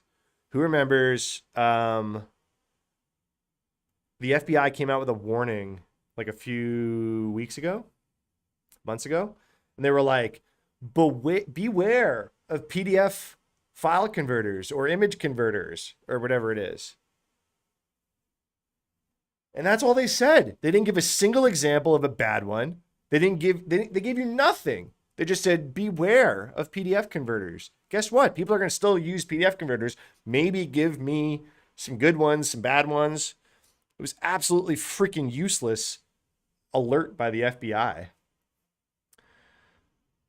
Annoyed with tracking pixels. Yeah, dude, same. You know, I write my newsletter on this platform that unfortunately rewrites all my links in my newsletter, and there's nothing I can do about it. And I write a cybersecurity newsletter, so of course I get a lot of people complaining, like, "Hey, dude, what's with the tracking URLs?" And I'm like, I know, like, I have no way to turn it off. It sucks. Someone told me they could see all of my SSIDs, how they hack me. They're fucking with you, dude. They're messing with you. And your SSIDs aren't sensitive. You broadcast your SSIDs. It's like legitimately what your Wi-Fi is called. All right, so ConnectWise. All right, so what I got distracted. So the malware, it's ConnectWise malware, but it's disguised as AI image converters. ConnectWise software abused by attackers began in March, involves attackers using phishing emails to trick victims into installing samples of ConnectWise that have been validly signed by the vendor, but subverted for malicious purposes. That's fucked that it would pass the signature. Evil Conwy, ConnectWise, Conwy, succeeded in part due to the bad signing practices on part of ConnectWise. Yeah, how do they do this? Attackers have abused this legitimate software to build and distribute their own signed malware. How? Authentic code stuffing, the deliberate misuse of the certificate structure that allows modifications to the executable without invalidating its signature. It's fucking insane. Read above. Sorry, I missed it. What?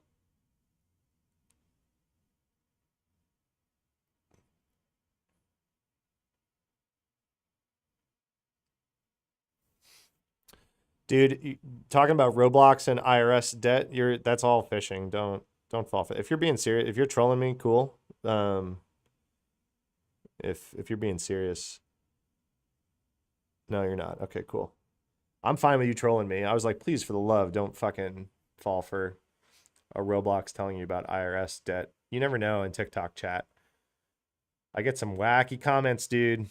The schizophrenics are out there. People think they're being watched. I remember warnings of PDS converters. The problem is there are very few good apps out there. Yeah, I agree. That's what I should fucking vibe code, is like a legit PDF converter. FBI, stop clicking on things. Ryan, did you just see me go on this rant? I just went on a rant on social media about how don't click things is the dumbest security advice ever.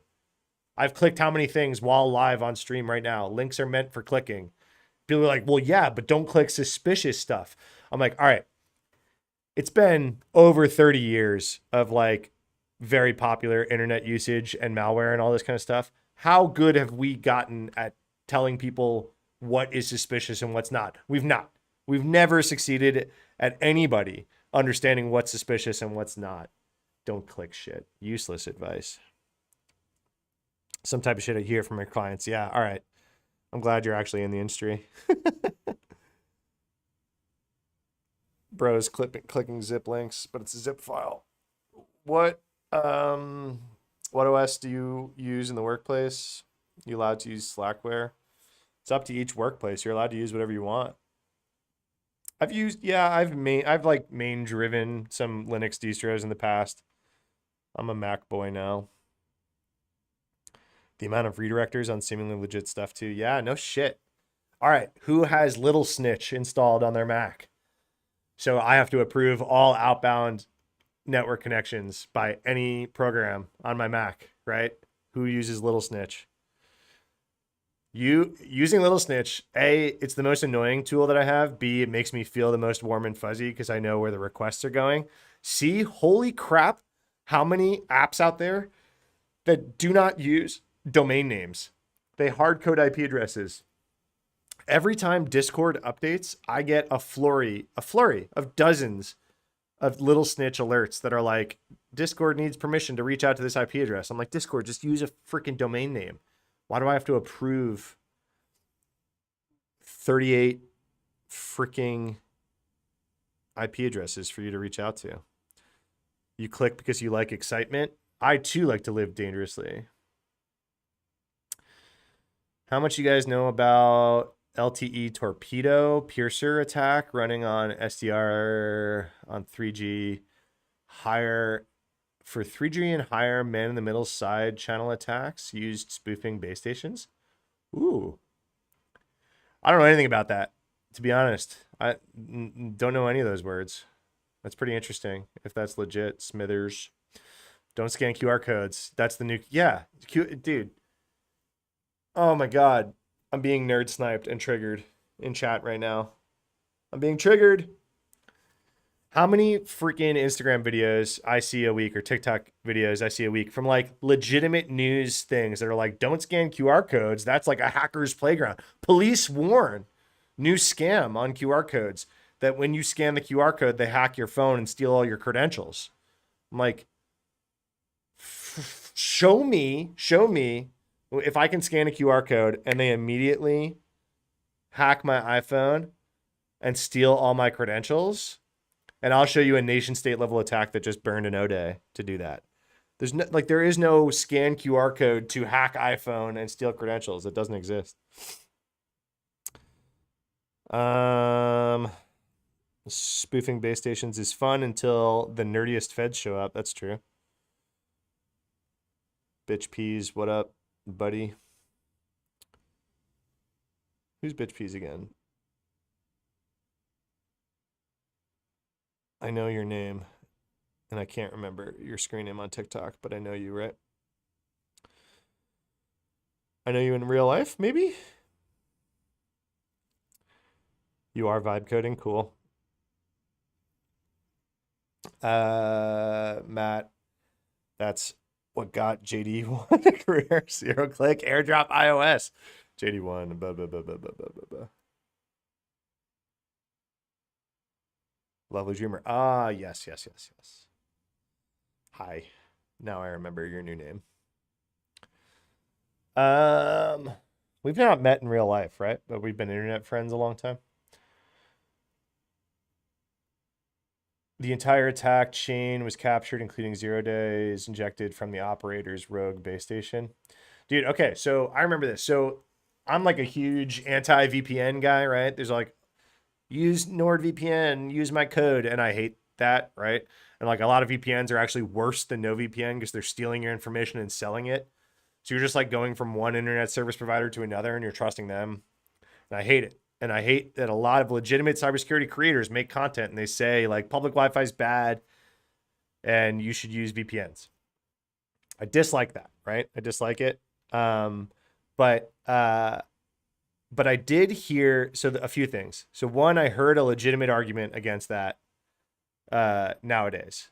So apparently, you know how like if you click a link and you're in TikTok or Instagram, it like opens up their version of a browser and like doesn't like bring you to Safari or Firefox or Chrome or whatever. There's like some built-in app browser. Apparently those browsers are garbage in a lot of these popular apps.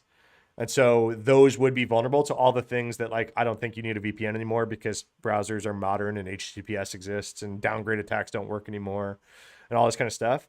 Apparently those built-in browsers suck. So I was like, oh, okay. Like that's interesting. That's actually the first interesting thing I've heard about that.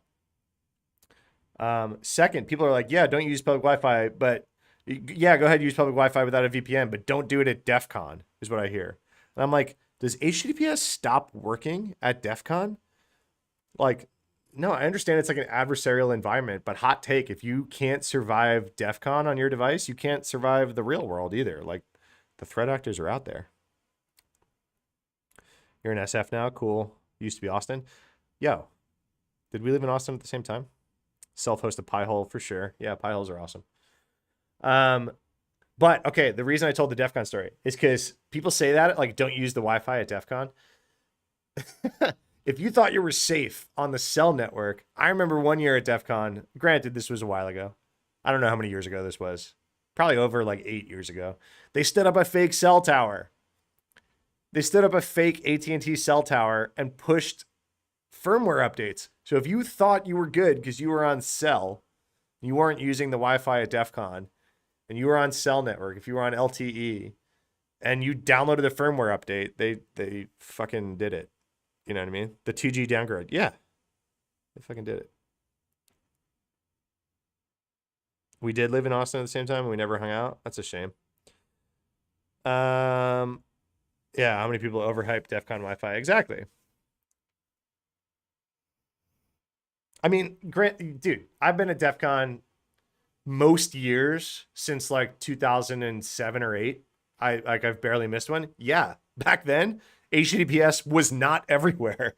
Like so Wall of Sheep was full. Like Wall of Sheep was full. I don't even know if they do the Wall of Sheep anymore. Rumor was that the browser launched by TikTok did keylogging. Yeah, I heard that too. No credible sources. I heard that too. I think a lot of them do that. I think that's just like standard operating procedure is just like they know what you're searching for if you're in their app. I'd love to go to DEF CON just to watch all the people. Yeah, go. DEF CON is must go. Black Hat and DEF CON, just be in Vegas that week if you want to like be in cybersecurity. That's like a must do. I literally have missed like the COVID years. That's it since 2008.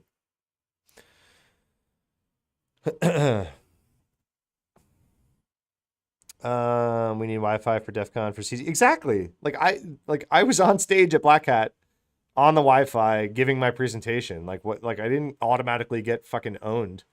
You know what I mean? Like have an updated device, use HTTPS. Like it's all the same stuff that goes for everything else. Just in a more adversarial environment. Obviously, people are trying to fuck with you more there. First year you worked the con. Rain, are you a goon? That's cool.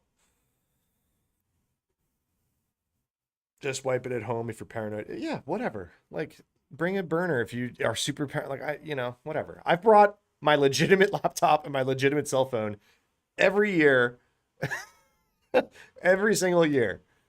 Like there is a knock.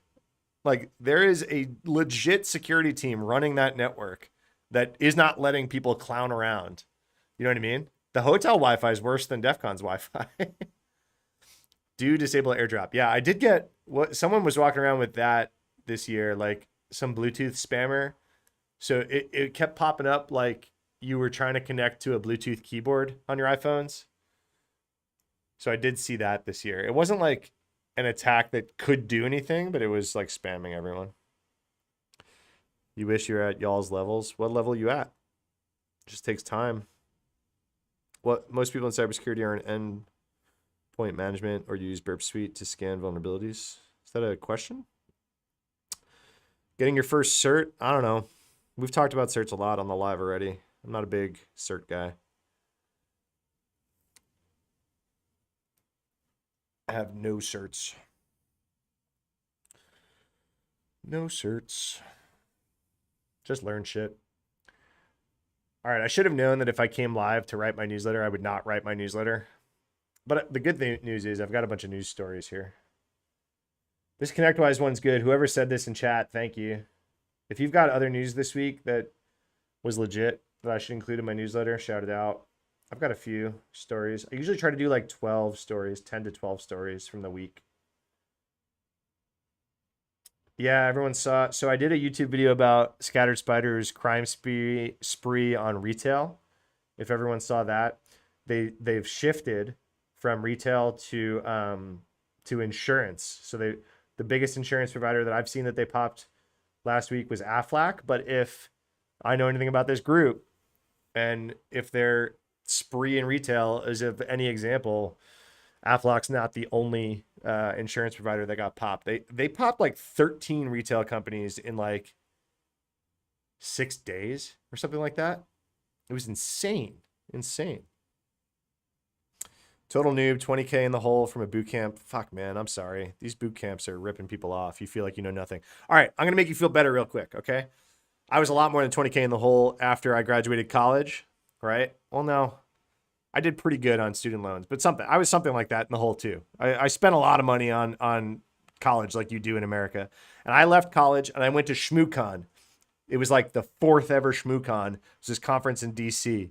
And I met guys that I'm still friends with that like ran cybersecurity blogs and consulting companies. And I sat with them and I talked to them and I was like, I feel like I don't know anything that you are saying to me. And I just graduated college. I was like, shit. I was like, I don't even know what to ask you. I ask you a question. I don't even understand the answer. That's how dumb I am. That's how I felt when I got out of college. So that's how you feel when you got out of boot camp. But the thing that you're doing is like, you're learning the lingo, right? Like we're all talking like RCE, SSRF, fucking like whatever is going on in YouTube chat, talking about, hacking cell networks and shit. Like, I don't know this whole cell network attack that someone's talking about in my YouTube chat right now. I do not know about it. LTE torpedo. Don't know about it. But I know enough to know what this guy is talking about, right? That's where you're at right now. You're just like learning the language. Don't feel bad. Don't beat yourself up about being in the hole.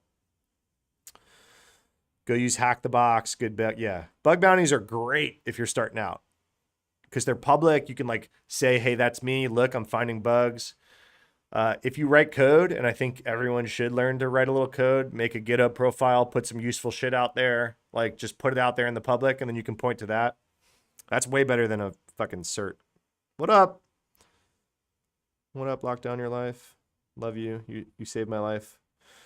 Sand certs paid for by other people. That's the only way to do it. Don't pay for sand certs yourself. What do they run nowadays? $8,000, $9,000. Appreciate you, brother. Yeah, no problem, man. Don't beat yourself up. Boot camps, I don't know what I don't know. Yeah, exactly. It's hard, man. It's so hard staring down the barrel of a career knowing nothing. Just do this kind of stuff. Consume content and then create content. You learn a lot by creating. You learn a lot by teaching. You learn more by teaching than doing. You learn more by teaching than reading. So whatever you're doing, figure out how to explain what you just figured out. That's like really important. It's something I've always done. You can literally look up some of my old blogs on the Wayback Machine. Should we do it? You want to do it live on chat? I'll do it live. Wayback Machine of mattjay. I think my old domain was mattjay mattjaysecurity.com. This is my domain I made in my dorm room. Let's put it on. I'm going to put it on stream on YouTube. Sorry, TikTok. I'll show you what I find. So mattjay security, you can go back to 2009. Okay. So you think you knew nothing? You think you knew nothing, right? Back in like 2009? Back in 2009, I knew nothing. So let's figure it out. Where's there a blog? May 21st, 27th, 2009. Let's look at this snapshot of my blog that I wrote. I'm gonna pull it up. I'll show you on TikTok. 1 second. I'm finding it. I'll show my phone. Like I said, I'm sharing the screen. I wrote a lot of information security career advice. Was the name of the blog that I wrote on May 19th, 2009. I couldn't give career advice. I didn't have a career yet. But I wrote, for the past few months, I've received a ton of advice from established information security professionals. Look at this. I wrote this blog probably from my dorm room or from my parents' house when I shamefully had to move back after my dorm room. Here. Look. Can TikTok see that now? A little bit? I'll put the link. This is Wayback Machine, mattjay Security, 2009. Career advice. I didn't know shit about shit. I didn't know anything. Okay? And what I did was write a blog about all the stuff I didn't know and all the little tiny things that I was just starting to figure out. I was like, hey, here's a talk that I watched. That was a career advice talk. Go watch this. Hey, here's a talk from Mubix. I still talk to Mubix on shit. This talk, Black Hat to Black Suit, that guy became a mentor because I wrote about his talk and I reached out to him to ask him questions. That's it. That's the secret. If I'm giving you guys secret, that's the secret. It's not the cert. It's not the bachelor degree. It's doing shit like this. Just write about what you don't know. What about going to college and them not paying for the certs? I'm sorry, I don't understand the question. Go to college, have a college experience. Learn how to be a fucking adult in college. Don't learn how to be anything else. Just learn how to be an adult. Where would you find a mentor? Online, right here. Ask in chat right now. Yo, anyone want to mentor me? Mubix is your mentor? No, me no. Mubix and I we go way back. I met him at that first ShmooCon that I went to. I met a lot of people. Okay, all right. Who hasn't heard the Matt J career story, I guess? I always tell this. CTI with Jay is on the tube. What's up? All right. Matt J career story. Anyone want to hear it? Chat. Okay. So I was living in New York. I went to college. I had fucking no money, right? Like $112 in my bank account, something like that, right? I was making minimum wage or just above minimum wage, help desk job. Then I left my help desk job because it was on campus, and I left campus because I wasn't in school anymore. And I was like depressed, living with my parents. The financial system had just crashed, right? This is 2008. I got laid off from my internship that I thought was going to turn into a full-time job the same month I graduated. That was me entering the workforce. Okay. I'm aging myself, but that's how I entered the workforce. So all of you entering the workforce during World War III, I feel you. Gas cost $5 a fucking gallon or whatever it was. I could barely afford to keep gas in my car to get to my internship when the housing market crashed. It was ridiculous. All right. I moved home. I lost my job. I moved home, and all I did all day was this kind of stuff. I wrote blogs. I was just installing purposely vulnerable web apps. I was just talking to people on an early version of Twitter. I was just writing and talking to people. And I was like, all I know is that everyone on Twitter was talking about going to ShmooCon. And I was like, all right, I got to go to ShmooCon. I don't know what the hell ShmooCon is, but I got to go because all these people that I'm looking up to are going. So I got to go. I couldn't get a ticket. I put it out on Twitter. I was looking for a ticket. Some guy offered me his ticket for $200 or whatever it was. I was like, all right, I'm going to buy this ticket. It's like all my money, right? So I rubbed whatever pennies I could, maybe borrowed like $50 from mom or something like that. And I got the ticket to ShmooCon. And then I wrote this group of guys, Jack Daniel, Chris Hoff, Zach Lanier, Rue Flanagan. These guys that are like legends in cybersecurity. Jack Daniel started B-Sides, right? He lived in Boston. He was renting an RV, driving from Boston down to DC to go to ShmooCon. I lived in New York City. I was like, hey man, are you taking I-95 down? I wrote him on Twitter. Hey, I'm broke. I got a ShmooCon ticket. Are you taking I-95? He said, yeah. I was like, if I can get my ass to I-95 in New Jersey, would you pull over and grab me? And he said, yeah. So my 21-year-old ass, 22-year-old ass took a train for, $8 or whatever it was at the time to Hoboken, New Jersey, went upstairs, and Jack Daniel, founder of B-Sides, picked me up in an RV off the internet and drove me down to ShmooCon with some legends. Okay. I walked into ShmooCon now all of a sudden having like 4 or 5 people that knew a whole bunch of people. I knew nobody, but like 4 or 5 people knew me because I was in the RV with them for 4 hours, 5 hours for the drive from New York to DC. So I walked in and they were like, wait, you were in the Shmoo bus with Jack? Oh, this guy's legit. Buy him a beer. Right? So that's what I did. Guess what? People I met at that conference paid my student loan bills for the next couple of months because they like gave me consulting work. They're like, yeah, you can help me. I run this consulting firm. Help me out, whatever. Those same people were like, yeah, you can write for my blog. It was Liquid Matrix. For those of you in here who knows Liquid Matrix and Jamie and all them, I was on their podcast for over 200 episodes. I met them the first time I stepped foot in a conference. I met these people and they were like, yeah, come on my podcast, come on my blog and all this shit. That's the start of my career. 6 months later is DEF CON and Blackout. I was like, well, ShmooCon worked out so well for me. I've got to get to Las Vegas. Oh, by the way, I crashed on my college buddy's floor in DC because I couldn't afford a hotel room. I bought new shoes to try to look fancy. They made me bleed. I couldn't afford food in DC. All right. This is how early I was. I was like dollar menuing McDonald's and begging for people to like bring me to their corporate event so that I could eat and drink. So then I was like, all right, I just got to get to Vegas because this worked out so well. I got to go to DEF CON and Black Hat. Same thing. I found the cheapest. I like did a few of these consulting gigs. I took however much it cost for a plane ticket out to Vegas. I didn't even get a ticket to DEF CON or Black Hat. I just was like, I got to get to Vegas. I got the cheapest hotel room off strip that I could find. And if you know Vegas, those are cheap and gross hotel rooms, some $20 a night thing that I probably am still getting rid of the diseases from. All right. And people that I met at that ShmooCon and that first Vegas trip, every single person I've ever worked for in my entire career, I met at one of those 2 conferences. Every single person. Every single person. The head of cybersecurity technology at Bank of America was Chris Hoff. He was in that Shmoo bus when I went there. He hired me at Bank of America late in my career, right? Allison Miller was at that first DEF CON. I bought her a cigar and a mojito, maybe. Maybe I bought her one, or I was just there smoking cigars at this cigar bar in Vegas. She wound up being the CISO of Reddit and hiring me there.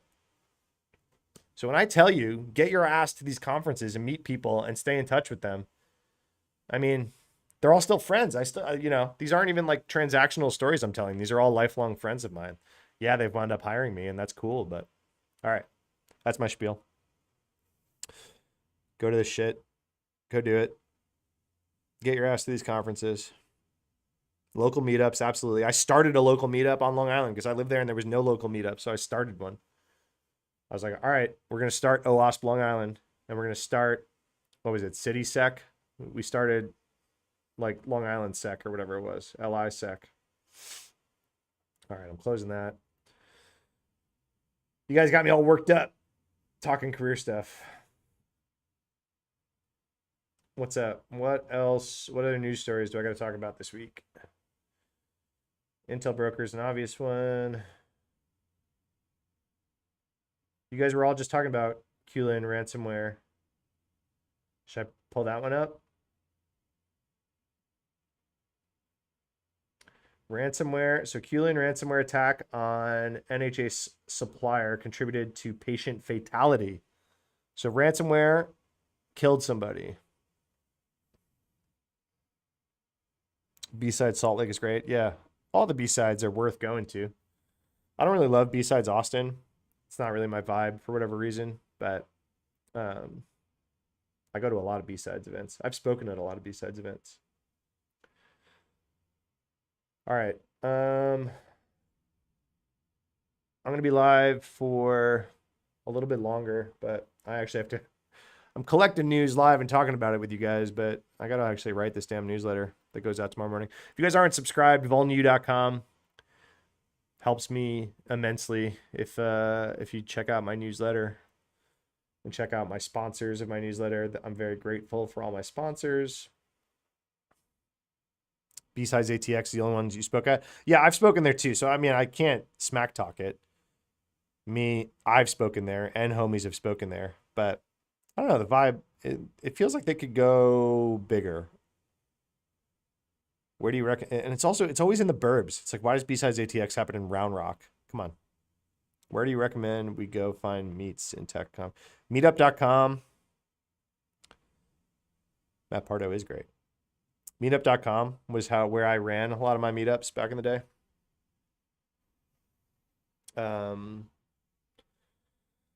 Where else? I don't know. Here.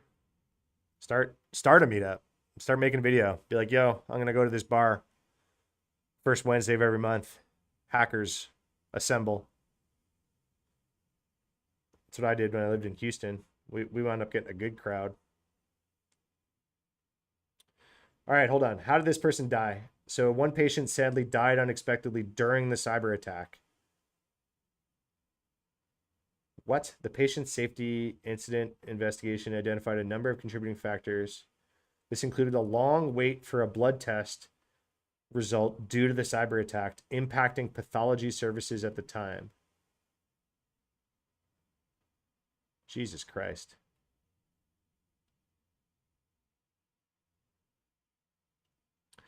So these NHS individuals, some of these NHS people were at SleuthCon when I was there, and they were talking about how they were catching some of these Russian ransomware people by following crypto transactions, basically following the money to figure out the organized crime situation. And you know, blockchain is cool because it's anonymized, but it's not anonymous if you're not good enough.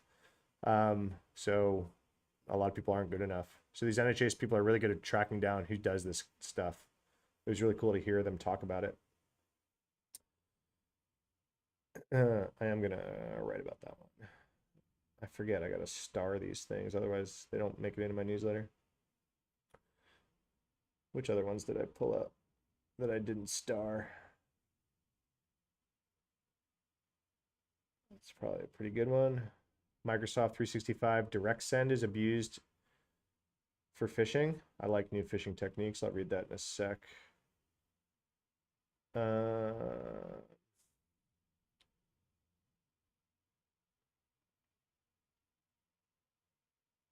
ClickFix. Yeah, ClickFix stuff is all over.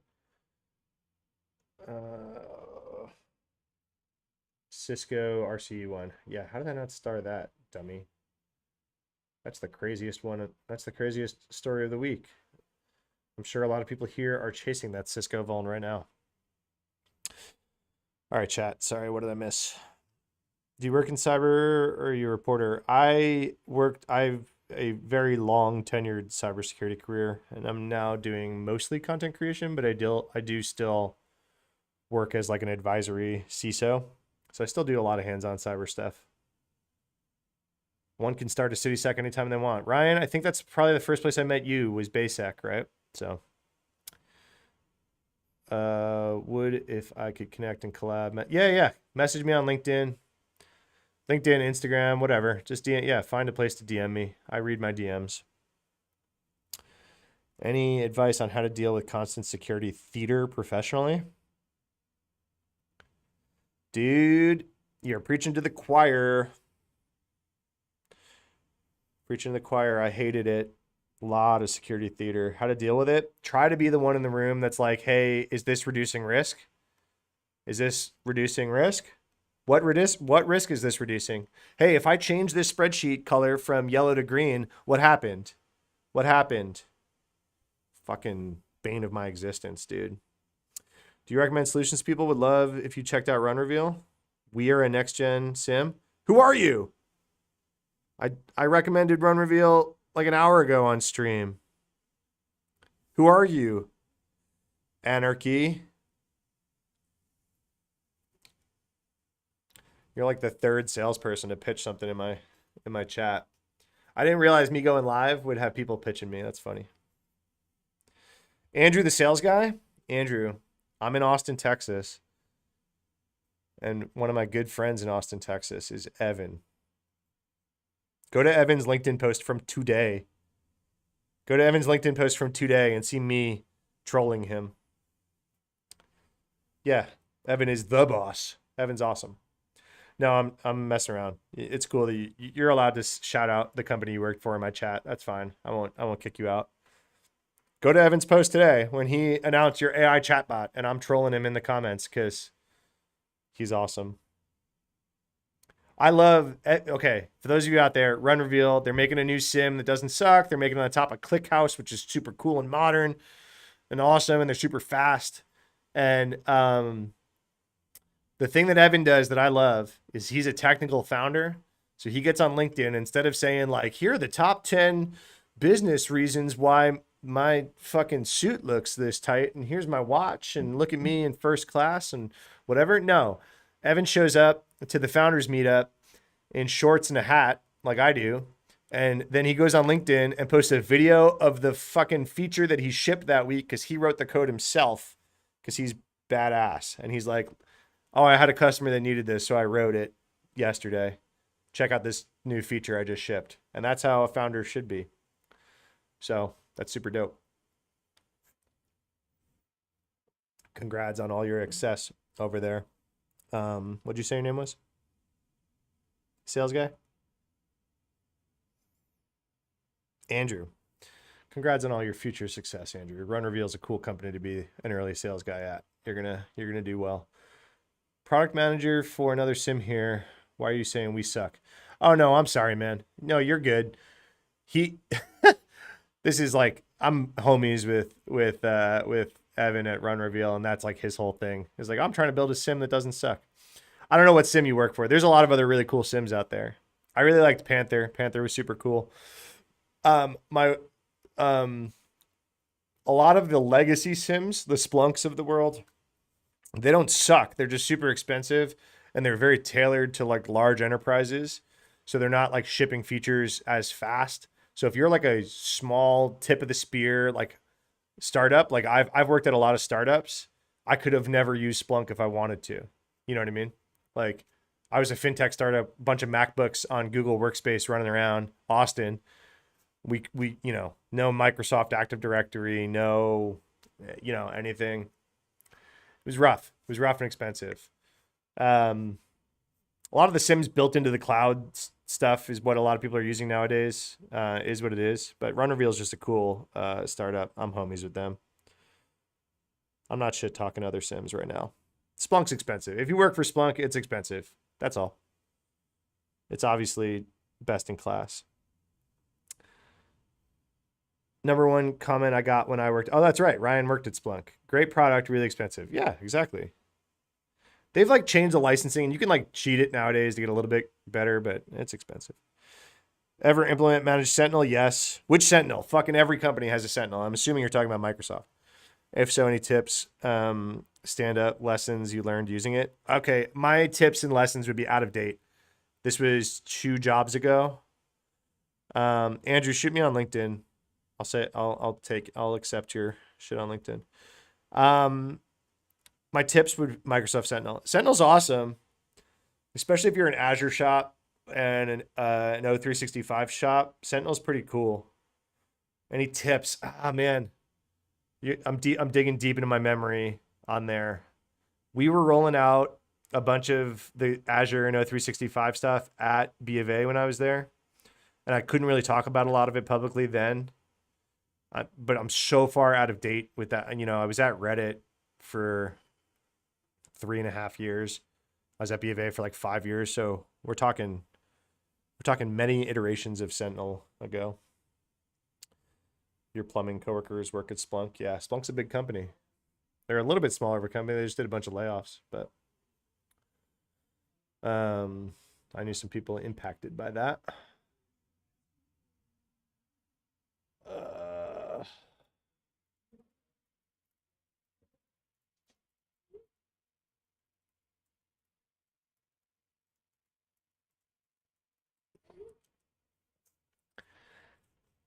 I told myself I was going to go live for an hour just to like kick the tires. It's been over 2 hours. I was supposed to record a YouTube video today. That didn't happen. I should probably wrap up and record that YouTube video and then go home and write the newsletter. I got hit by layoffs end of Feb. Still trying to land a job from that. Rain, hit me up if you need help or intros or whatever. Sounds like you're in the community. Goon, DEF CON. I'm always open to help. My network is your network. I'm happy to introduce people if I can help. LinkedIn's probably the best on that. Adios, bitch peas. If you're leaving, I'm probably gonna linger because I'm bad influence on myself. No problem. Just looking for other XPs. Transitioning from Rapid7. Felt better. Moved. Consolidate to 365 space. I mean, if you become like a 365 security expert, you'll have a job for life for sure. It's a fucking nightmare, right? Like, it's hard. There's a lot of ins and outs to like be good or bad at there, and it's everywhere, right? Everyone uses everything. Everyone uses it all. All right. One more call. What's everyone's coolest news story from the week? I got Cisco. I got Citrix bleed 2. Microsoft family safety blocks Google Chrome from launching. That's annoying, but not cool. Kentucky radiology data breach impacts way too many people.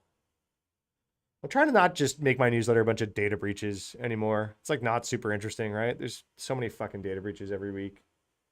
I do the big ones or like the interesting ones, but Iranian APT-35 hackers targeting Israeli tech experts. I already did that one. UK to buy nuclear capable. Ba-da-ba. Cisco Vols, frozen foods. All right. Oh, this is saying Citrix bleed is being exploited. That's an update. WhatsApp adds AI-powered message summaries. That sucks. We knew that. That's the goal. Yeah, 365. Evan Johnson just texted me. Today I learned you're doing TikTok's lives. I'll donate some balloons. All right, Andrew, you already texted your boss and he's already texting me. The sales guy from Run Reveal in my chat already texted his boss who's texting me that he's going to donate balloons.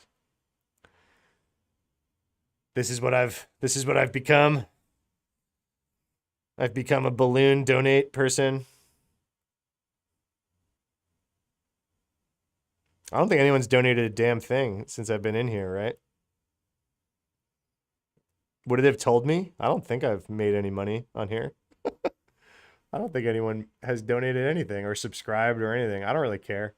I mean, it'd be cool if I could take less sponsors and make more money from subscriptions, but I don't, I don't want to ask people for money.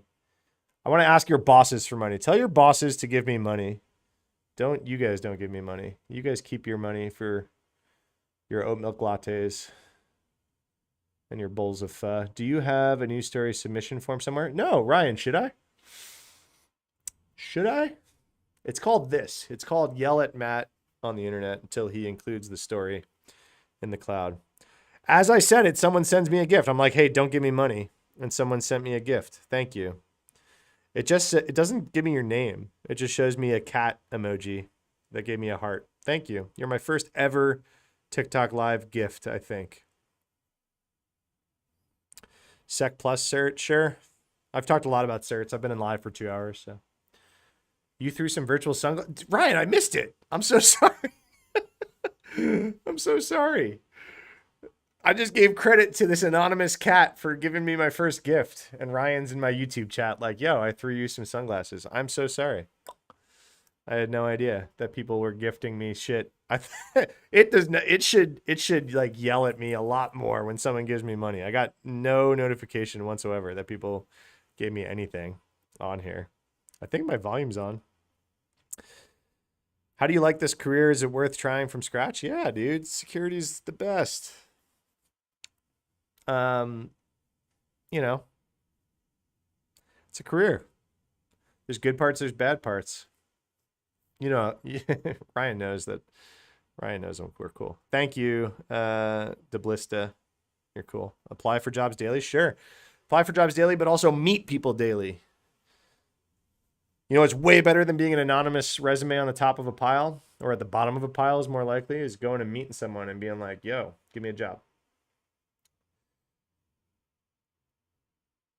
All right, this one I want to talk about. New wave of fake interviews that are using 35 different NPM packages to spread malware.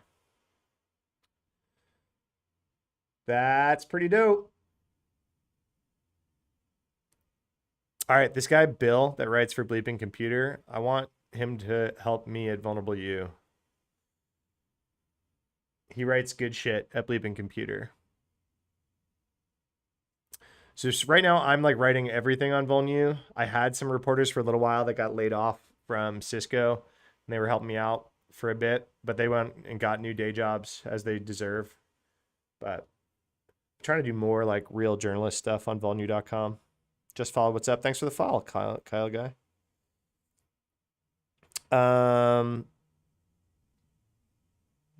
China's quantum computing research cracking RSA. I saw that headline. Does anyone know if that's legit? I just assumed it was bullshit. It's always bullshit. China has cracked RSA with a quantum computer like every year. I'm assuming it's bullshit. Kyle guy trying to land a job in cybersecurity. Any tips? I've talked a lot about it on live already. I don't want to go over too much of it again. You can watch this VOD on YouTube, on my YouTube channel. You can watch back this whole live. I talked a lot about career stuff. Biggest tips is just network. Learn shit publicly. Like while you're learning, write about it, talk about it, do this kind of stuff. Like get on camera, make videos, write blogs, and then get in real life and like meet people. Ryan, you're still job hunting, bro? Ryan's so legit, and the job market is such BS. I'm sorry, Ryan. That sucks, man.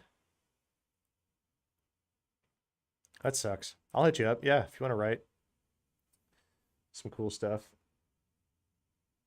Fuck, man. That sucks, Ryan. I'm sorry.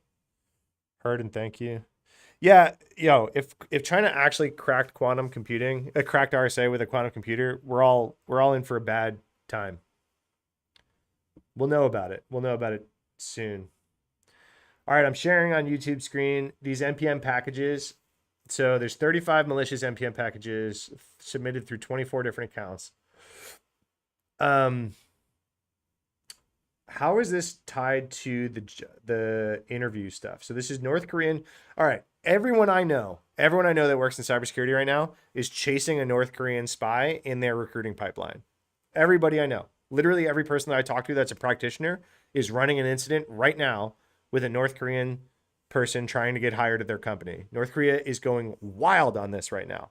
Wild. Okay? I'm not convinced that I'm not a North Korean spy myself because that's how they're everywhere. They're everywhere. We're all North Korean spies apparently. But one of the crazy things that they're doing, so not only are they just like applying for jobs and getting interviews and then like actually landing some of these jobs because they're intelligent and like can interview well, or they're cheating with AI or whatever it is. They're doing this like these dev things. So what is this? So victims typically are software. So this is the opposite. So they're also doing the opposite. So North Koreans are like applying for jobs, and then they also have fake jobs that they're putting out there. They're going around on like Discord and shit and like offering engineering jobs. And then in the interview, they're like, hey, download these packages. And the packages are actually freaking malware. And then they steal these people's crypto. So they're just all over the job market right now. It's insane. Rain, you responded to a few of those? Yeah.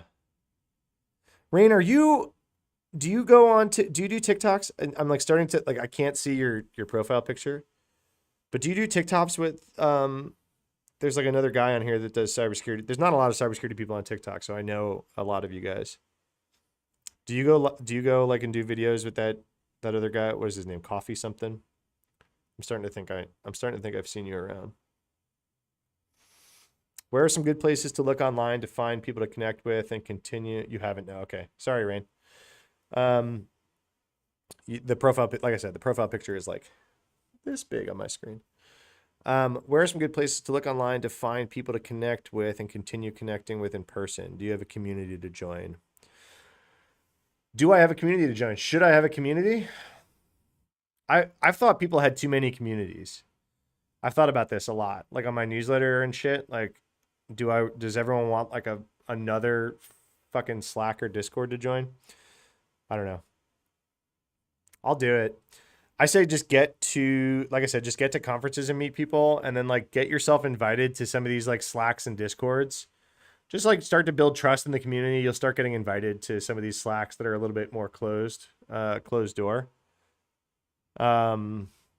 Just keep networking. Twitter, even though it's like kind of a cesspool, is still really, really good. Mastodon, there's like a ton of security people on infosec.social or whatever it is on Mastodon. I don't like Mastodon, but ton of security people there.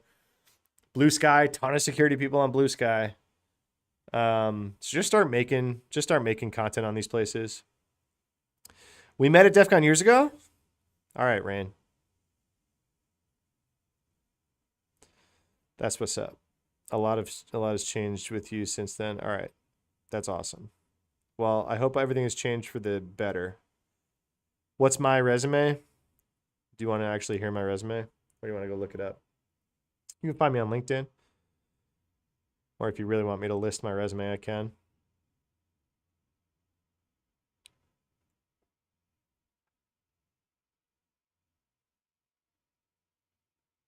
What do you want to know about my resume? Got to run. Ryan, thank you for hanging out, as always. Appreciate you. Should I take a deep breath and say my resume as fast as possible? I started out as a pen tester, consultant. I saw that getting commoditized back then because like Metasploit came out, and I was like, oh, this is going to get a lot easier. A lot of people are going to be able to do this. So I moved over to AppSec. I was like a very early employee, like 40 something at a company called White Hat Security, AppSec pen testing, hacking websites. Wound up getting promoted there a few times. They moved me to Texas. That's how I ended up in Texas, and it stuck. I built their threat research center up to like 65 web app pen testers. I was like the person that hired them all, trained them all. I had help obviously managing and training, but I was employee number 0 there in Houston. I then went to I was then the head of security at a fintech startup that was like built on Kubernetes, like an early Kubernetes. We got bought by Goldman Sachs. So then I was like a customer facing CISO, like of a customer facing division at Goldman Sachs, which was interesting. Then I went over to B of A. I was like running cloud and container security architecture at B of A. And then I wound up leading up a team. They couldn't keep me. I couldn't keep myself out of management over there. I wound up running all vuln management at B of A, like 85 people globally running all vulnerability identification remediation. And then then I left there. I was like a principal architect at Reddit. And then again, couldn't escape management for long enough. And I was the head of software security at Reddit. So ran all apps, all code written at Reddit. My small team was the security of. So had a few AppSec engineers, had like a ProdSec engineer. I know ChainGuard. Are you a sales guy? You're like the 4th sales guy to join my chat to tell me to check something out. I know ChainGuard. How do you gain experience? Gain experience in what? Jay Brew, I'm happy to answer that question, but gain experience in what? Don't just say cybersecurity. In what? You want to hack? You want to defend? You want to write policies? You want to be in the government?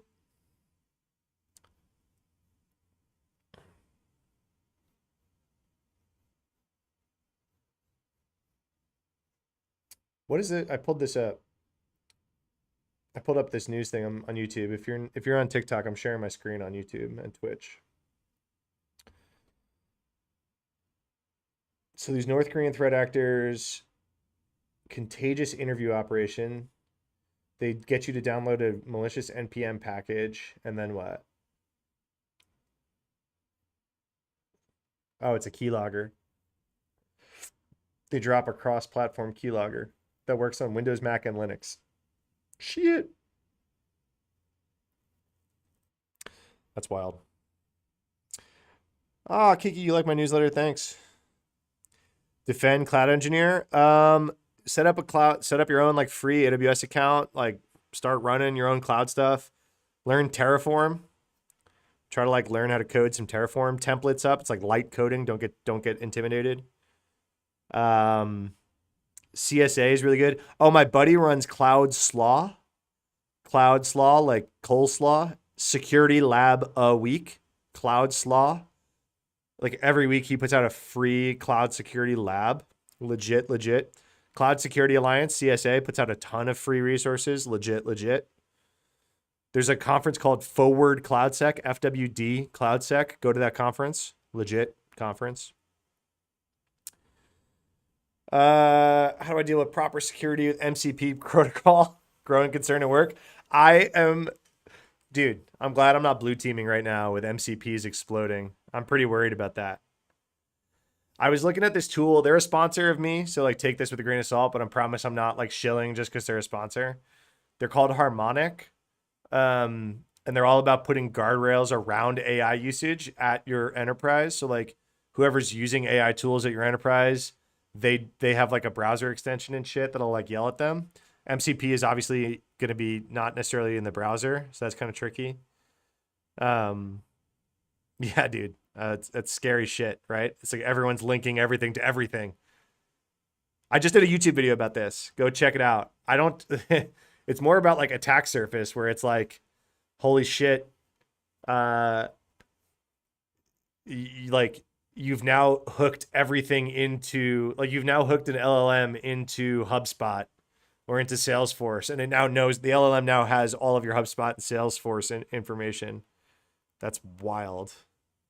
That's wild. Do you think strict security rules, for instance, CSP rules, are limiting for how far automation can go? Yo, that's a good question. Explain your question. So I love CSP. CSP is like an XSS killer.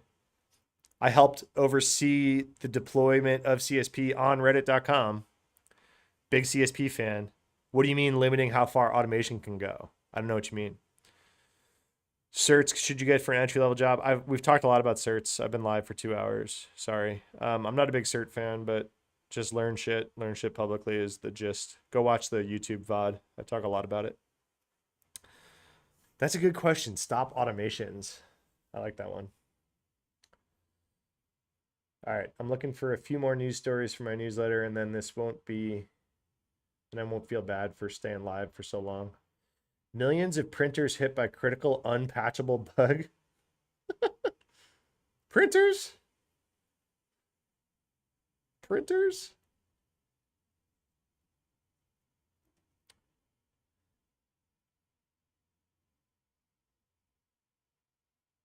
CVSS 9.8 unpatchable on Brother printers. Jesus Christ. Rapid7 disclosed 8 vulnerabilities affecting 748 different models of printer scanners and label makers.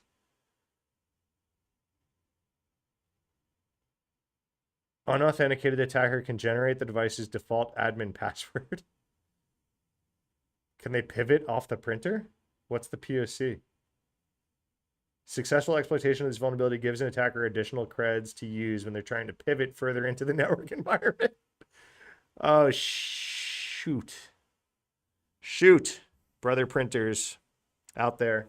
Who wants the CVE? Oh, there's a ton. I'm not going to list them all.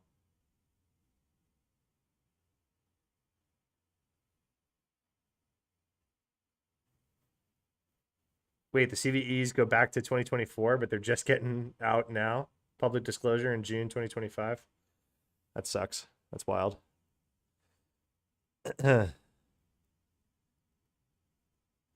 Yeah, dude, I got Feedly. If you want to easily keep up with storage leverage feed, yeah, that's what's on my screen. I'm using Feedly.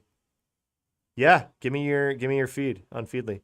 I've got my own, but give me yours for sure. I've got a whole automation system set up in Feedly that if I star it and say, vulnerable you, name of my newsletter, it like I have like an AI agent thing that like listens for that and like formats the news story properly and spits it into a Google Doc, like ready to go in my newsletter. I wish AI was good enough to like write like in my voice and like summarize it. I can never get away from that. I have to like write what I think about everything. And I like that. And that's like what people actually subscribe for, but at least it's all like formatted and ready to go. Saves me a lot of time. I do need, dude. So my buddy is running a CTI startup, and I have him in my Slack, and I'm like, I have his webhook from his info, and it's like kind of useful, but like he's building it for threat intel, and I'm like, holy shit! I kind of realized that like me trying to run a newsletter and news website, my incentives are very similar to threat intelligence people, right? I want to know about stuff first to like write about it and get it out there. So I kind of like I kind of need a CTI person is right. That's so funny. Threat intel as a service. Exactly. It's like news, right? And like I'm one of the only news websites out there that's run by a practitioner. I think Recorded Future does a really good job because they have a ton of practitioners too, and they publish a bunch of shit. I think Unit 42 out of Palo Alto Networks, I think Rapid 7, their blogs are great. They're just low volume. It's high signal, low volume. There's not a ton of news, right? But it's like when they write something, it's important. They do really good work. I'm trying to write about everything, right? I'm trying to be a news site. I'm not trying to like do a lot of my own research, which is hard. You built automations for the Air Force, but in civil world, running into problems. Yeah, I mean that's the point of CSP is to cause you problems. Yeah, you're right. You're right. CSP is causing you a problem to write browser automations. That means they're working. That sucks, but yeah. What you could do is if you are working for that team, could you get them to whitelist you? Or could you come from a domain that could your automations come from a domain that is in their CSP policy? You know what I mean? If you could write automations that execute in the context of their CSP policy, then you're not going to run into like all the cross domain shit that you're running into. I'm trying to pivot from blue team to full-time CTI. Yeah. CTI is legit. Thankless job, as CTI with Jay will tell you. I also am on record for calling threat intelligence a luxury. I think a lot of companies out there shouldn't even be messing with threat intelligence because they're not even like mandatory two-factor on their employees yet. I'm like, hi, if your employees aren't using YubiKeys, why are you spending money on threat intelligence? You know? If you can't do anything with the intelligence, if you don't have the capability to do anything with the intelligence, intelligence is a luxury. So you got to do the basics. Look, I'm matchmaking. You guys talk to each other in chat. Hey, in TikTok chat, we have someone trying to get into CTI and someone in CTI. You guys chat. You guys do stuff. Help each other. That's what we're here for. It's a small community. Man, so go read. I wrote a blog on volnew.com about SleuthCon. I can't say enough good things about the conference, SleuthCon, and the time that I had there in DC like 3 weeks ago. It was the best time. It felt like infosec of 15 years ago, 18 years ago. It was just like the right size conference. Every talk was on one topic, cybercrime. So all the talks are hyper valuable. Everyone there was in cybercrime. Everyone there was actually hands-on keyboard chasing bad guys. So awesome. Go to that conference. I'm gonna go to Cyber WarCon too when they throw it. It's the same people put it on. It's the same thing, but instead of cybercrime, it's APTs. So, all right.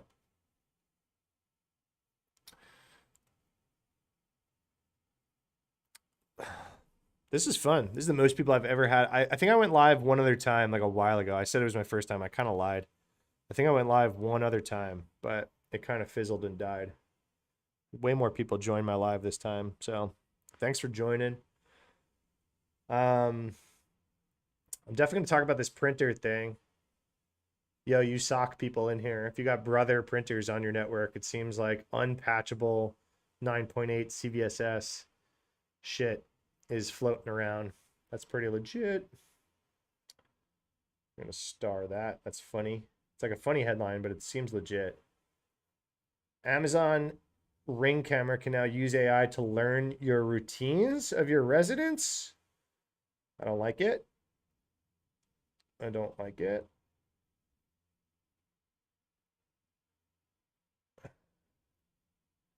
Supply chain attacks surge. Orgs flying blind. Yeah. Citrix Netscaler, I already talked about. No auth vulnerability. 9% of Microsoft Entra users. Yeah. I talked about that a few weeks ago. WinRAR patches bug letting malware launch from extracted archives. It seems spicy, but I don't think I'm gonna do it. Here you go. Who's just asking about MCP servers? Hundreds of MCP servers expose AI models to abuse and remote code execution. I'm sharing my screen on YouTube and Twitch. If you're on TikTok, who was just asking about MCP servers? These servers that connect AI with real world data are occasionally wide open channels for cyber attacks. Yep. This is what we were just talking about. And here's a news story. MCP servers are, put simply, a means of connecting AI models. Yeah. What's the misconfigurations? Around 7,000 MCP servers are open to the web. Over 7,000 analyzed. A couple hundred or so were found to be wide open for connections. Any device on the same local network could connect. Around 70 scanned MCPs possessed serious cybersecurity vulnerabilities such as path traversal. Early days of MCP defense. For now, they are innocent, but they are vulnerable, and when you add them to your AI environment, you make the entire environment vulnerable. Yeah, no one knows what the hell to do with these things now, right? So you need to find them, obviously. When developing an MCP studio, prefer standard in-out transport. Yeah, that's how I was writing mine. So it was all localhost. So basically, don't write them and put them on the internet is probably the best way to do it. Avoid leaking. You can't. If it's connected, it's going to connect. It's going to know what's up. All right, I'm going to talk about this one too. My newsletter. I've got things to chat about. Move it scanning. Is there new move it shit going on right now? Someone asked if I'm covering move it scanning.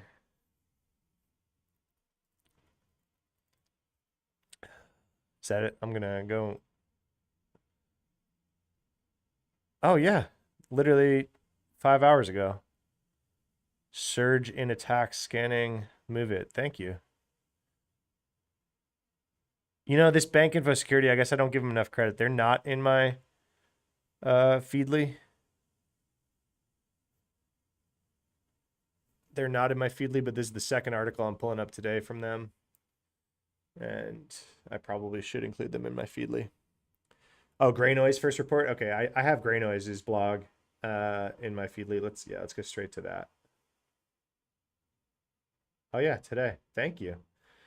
Surge and move it transfer. Okay, so if you guys are unfamiliar, move it is probably one of the biggest data breaches ever. Was this move it breach? Because I never even heard of this until the vulnerability, but apparently everyone used it in the enterprise to it's a file transfer software thing, right? And so they're saying beginning May 27th, 2025. Prior to that, scanning was minimal. And then after that, it's going nuts. So is there a new vuln? What are you saying? Note, only 20 of the 800 IPs they list are usable. So small footprint. So it says 682 IPs have triggered Gray Noise's move it transfer tag over the last 90 days. 303 IPs originate from Tencent. Okay. Confirmed exploitation attempts on. Oh no, it's the old vuln. It's the 2023 vuln. So there's not a new vuln, but people are just being like, yo.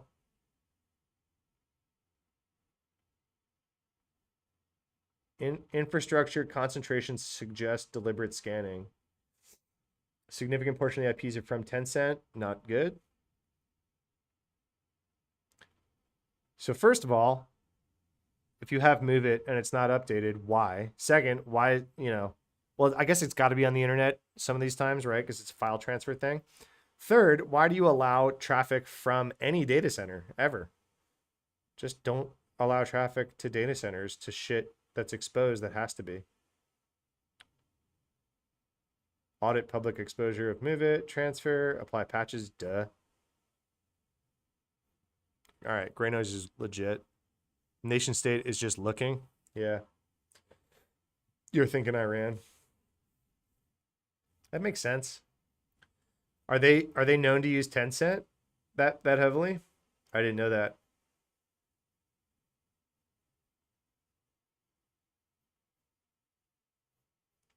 Yeah, I have Gray Noise in my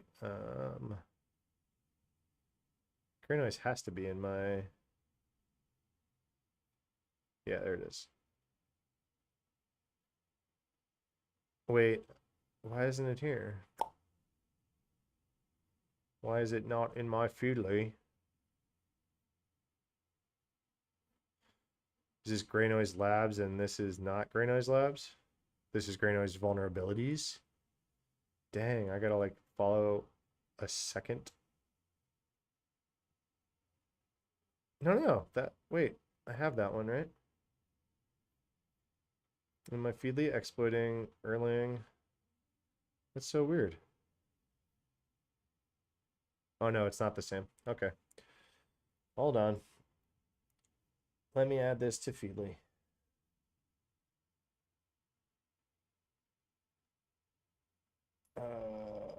How do I add this to Feedly again? Jeez, Feedly. Where'd that little...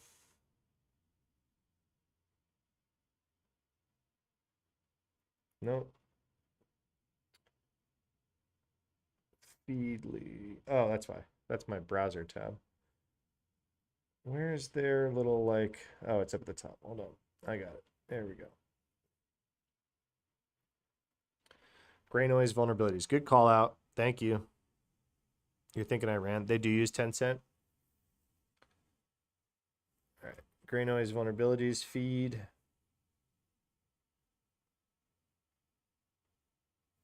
Is that just their whole blog? I guess. I'll just do their whole blog. I'm not going to put that straight in my automation, but I'll grab it. A lot of these vendor blogs, I want to like grab everything they put out, and then they put out like a lot of marketing shit, and it's really annoying. So then I don't grab anything. I'm like, well, now I don't grab anything. Krebs didn't have anything this week. File fix. Yeah, I grabbed the file fix one. Thanks for the shout. File fix is in the list already. ClickFix is everywhere right now, man. Why is that so successful, Jay? Why is ClickFix just dominating right now? Best tip for someone in IT but not in cybersecurity. Do you want to get into cybersecurity? If so, start doing cybersecurity stuff. Start learning cybersecurity stuff. Lots of free resources to learn. Depends on what you want. Yeah, I love when they have a secondary feed for labs research. Yeah, me too. A lot of times it's not a feed, it's like a tag, and then Feedly doesn't know what to do with it. Because people are dumb, best answer. Gosh, man. It's weird to me. Like, ClickFix has been nuts this year, right? Like, you're probably seeing that. You're probably seeing ClickFix everywhere, Jay, right? They're all over the place. And it's like that fake CAPTCHA thing is just running rampant. So, of course, threat actors are like hackers are doubling down on it because it's working. But it's like, all right, run this command. Low level with high attack sucks. Yeah. Do you remember like playing video games when you were a teenager and you would like spam in chat and like tell people to press like Alt F4 to like cheat and it would close the game? Like that's what it that's what ClickFix feels like. Is like, oh, press Windows run and then paste my PowerShell in here. Favorite sim? Well, there's a sales guy from a sim in chat right now, so I better say his, right? Otherwise he's gonna get me. Run reveal. Um, I don't know. A lot of the sims are really expensive. I've used a bunch of them. I've used Splunk. I've used a bunch of the built-in cloud ones. I've used Elk Stack. I've used Panther is cool. Panther, you gotta have some Python chops and people with time to write some cool Python stuff, and Panther's cool. Um, I don't know, man. Last couple places that I've like helped are just using, if they're in Google Cloud, they're just using Google Cloud stuff. You know, they're not even going out and buying anymore. Yeah, Google. They're just like using built-in shit. Um, a lot of startups can't do Sims anymore. Bro just skips my messages because he does not want to be proven wrong. What'd you say, dude? I missed it. Was I reading something? Was I looking at the screen? All right, dude. I'm like scrolling for quite a while. I don't see a message from you. Go ahead and say it again. But based on that message, I'm guessing you're trolling me. I just scrolled for a long time. There's no message from you.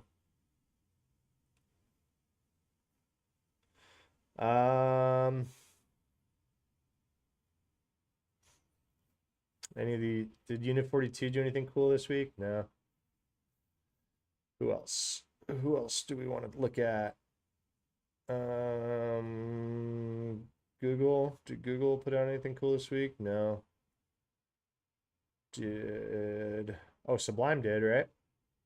I was reading this. Yeah, this link shortener one. Let me grab this. Do you guys see this? Sublime put out this like phishing technique. Okay, tech talk. Can a person hack someone through their power cord? What do you mean, dude? Juice jacking? Oh my God, juice jacking. TSA says don't use airport chargers. It's mostly bullshit. Go look up an OMG cord. They do exist. OMG cords are kind of cool. Oh, TikTok filtered out his other message. Yeah, probably. OMG cables do exist. Yeah. Have I ever seen a story of one ever actually being used in the wild at an airport? Absolutely not. You're on camera all over the place at the airport. You can't leave a duffel bag on the airport and walk away. You think you're going to be able to leave an OMG cable? I don't know. I'm skeptical. I haven't read about it. It's obviously possible to do some shit. Right now, the one thing I'm seeing via power cords right now, there's this guy running around messing with girls at bars, and he's got this little device that he plugs into the bottom of your iPhone, and it like over voltages your iPhone. It like fucking bricks your iPhone. And then he's like, oh, I'll help you come to my place. Just shit like that. That's nasty. I'm in sec class dev for Elastic. Just curious, have you used Elastic Security? Yeah. Yeah, dude. Elastic's great. Elastic's awesome. You're going to have a full-time dedicated person to just make sure Elastic is up and running and everywhere and working. Like I've rolled elk stacks at 3 different places. It's a job. It's a job. So what the reason Sims are expensive is because they're not a job. I've also, of all 3 of those times I've rolled out an elk stack, I've pulled that elk stack out. It's good, but as soon as you get a little bit of money, you wind up going and saying, all right, time to get a sim that I don't need to like run sysadmin on all the time, you know? Rain, same. Rain is saying in chat they've never heard of a successful power cord exploit. I agree. All right, I got on screen again in on YouTube and Twitch in Sublime.securities, the Sublime Securities blog. They're showing how there's like a growing trend in DocuSigns, fake DocuSigns that are using the T.co, basically the Twitter link shortener, to get around a lot of security tools. I mean, pretty standard shit, right? URL shorteners, but Sublime is seeing an uptick. Sublime's like a major player in email security. They're open source. They're really cool team running them. All their rules are open source tools. So you can make Sublime rules if you want. And yeah, they're seeing an uptick in this. That's pretty cool. 100% fair. If you do on-prem, free on-prem, pay for cloud. Yeah. We do a whole lot of free classes coming out soon. Going on full free on-demand classes. Cool. Oh, you are a developer for Elastic. Cool. I didn't mean to talk shit. I'm not talking shit. It's a really cool tool. Like I said, I've used it multiple times.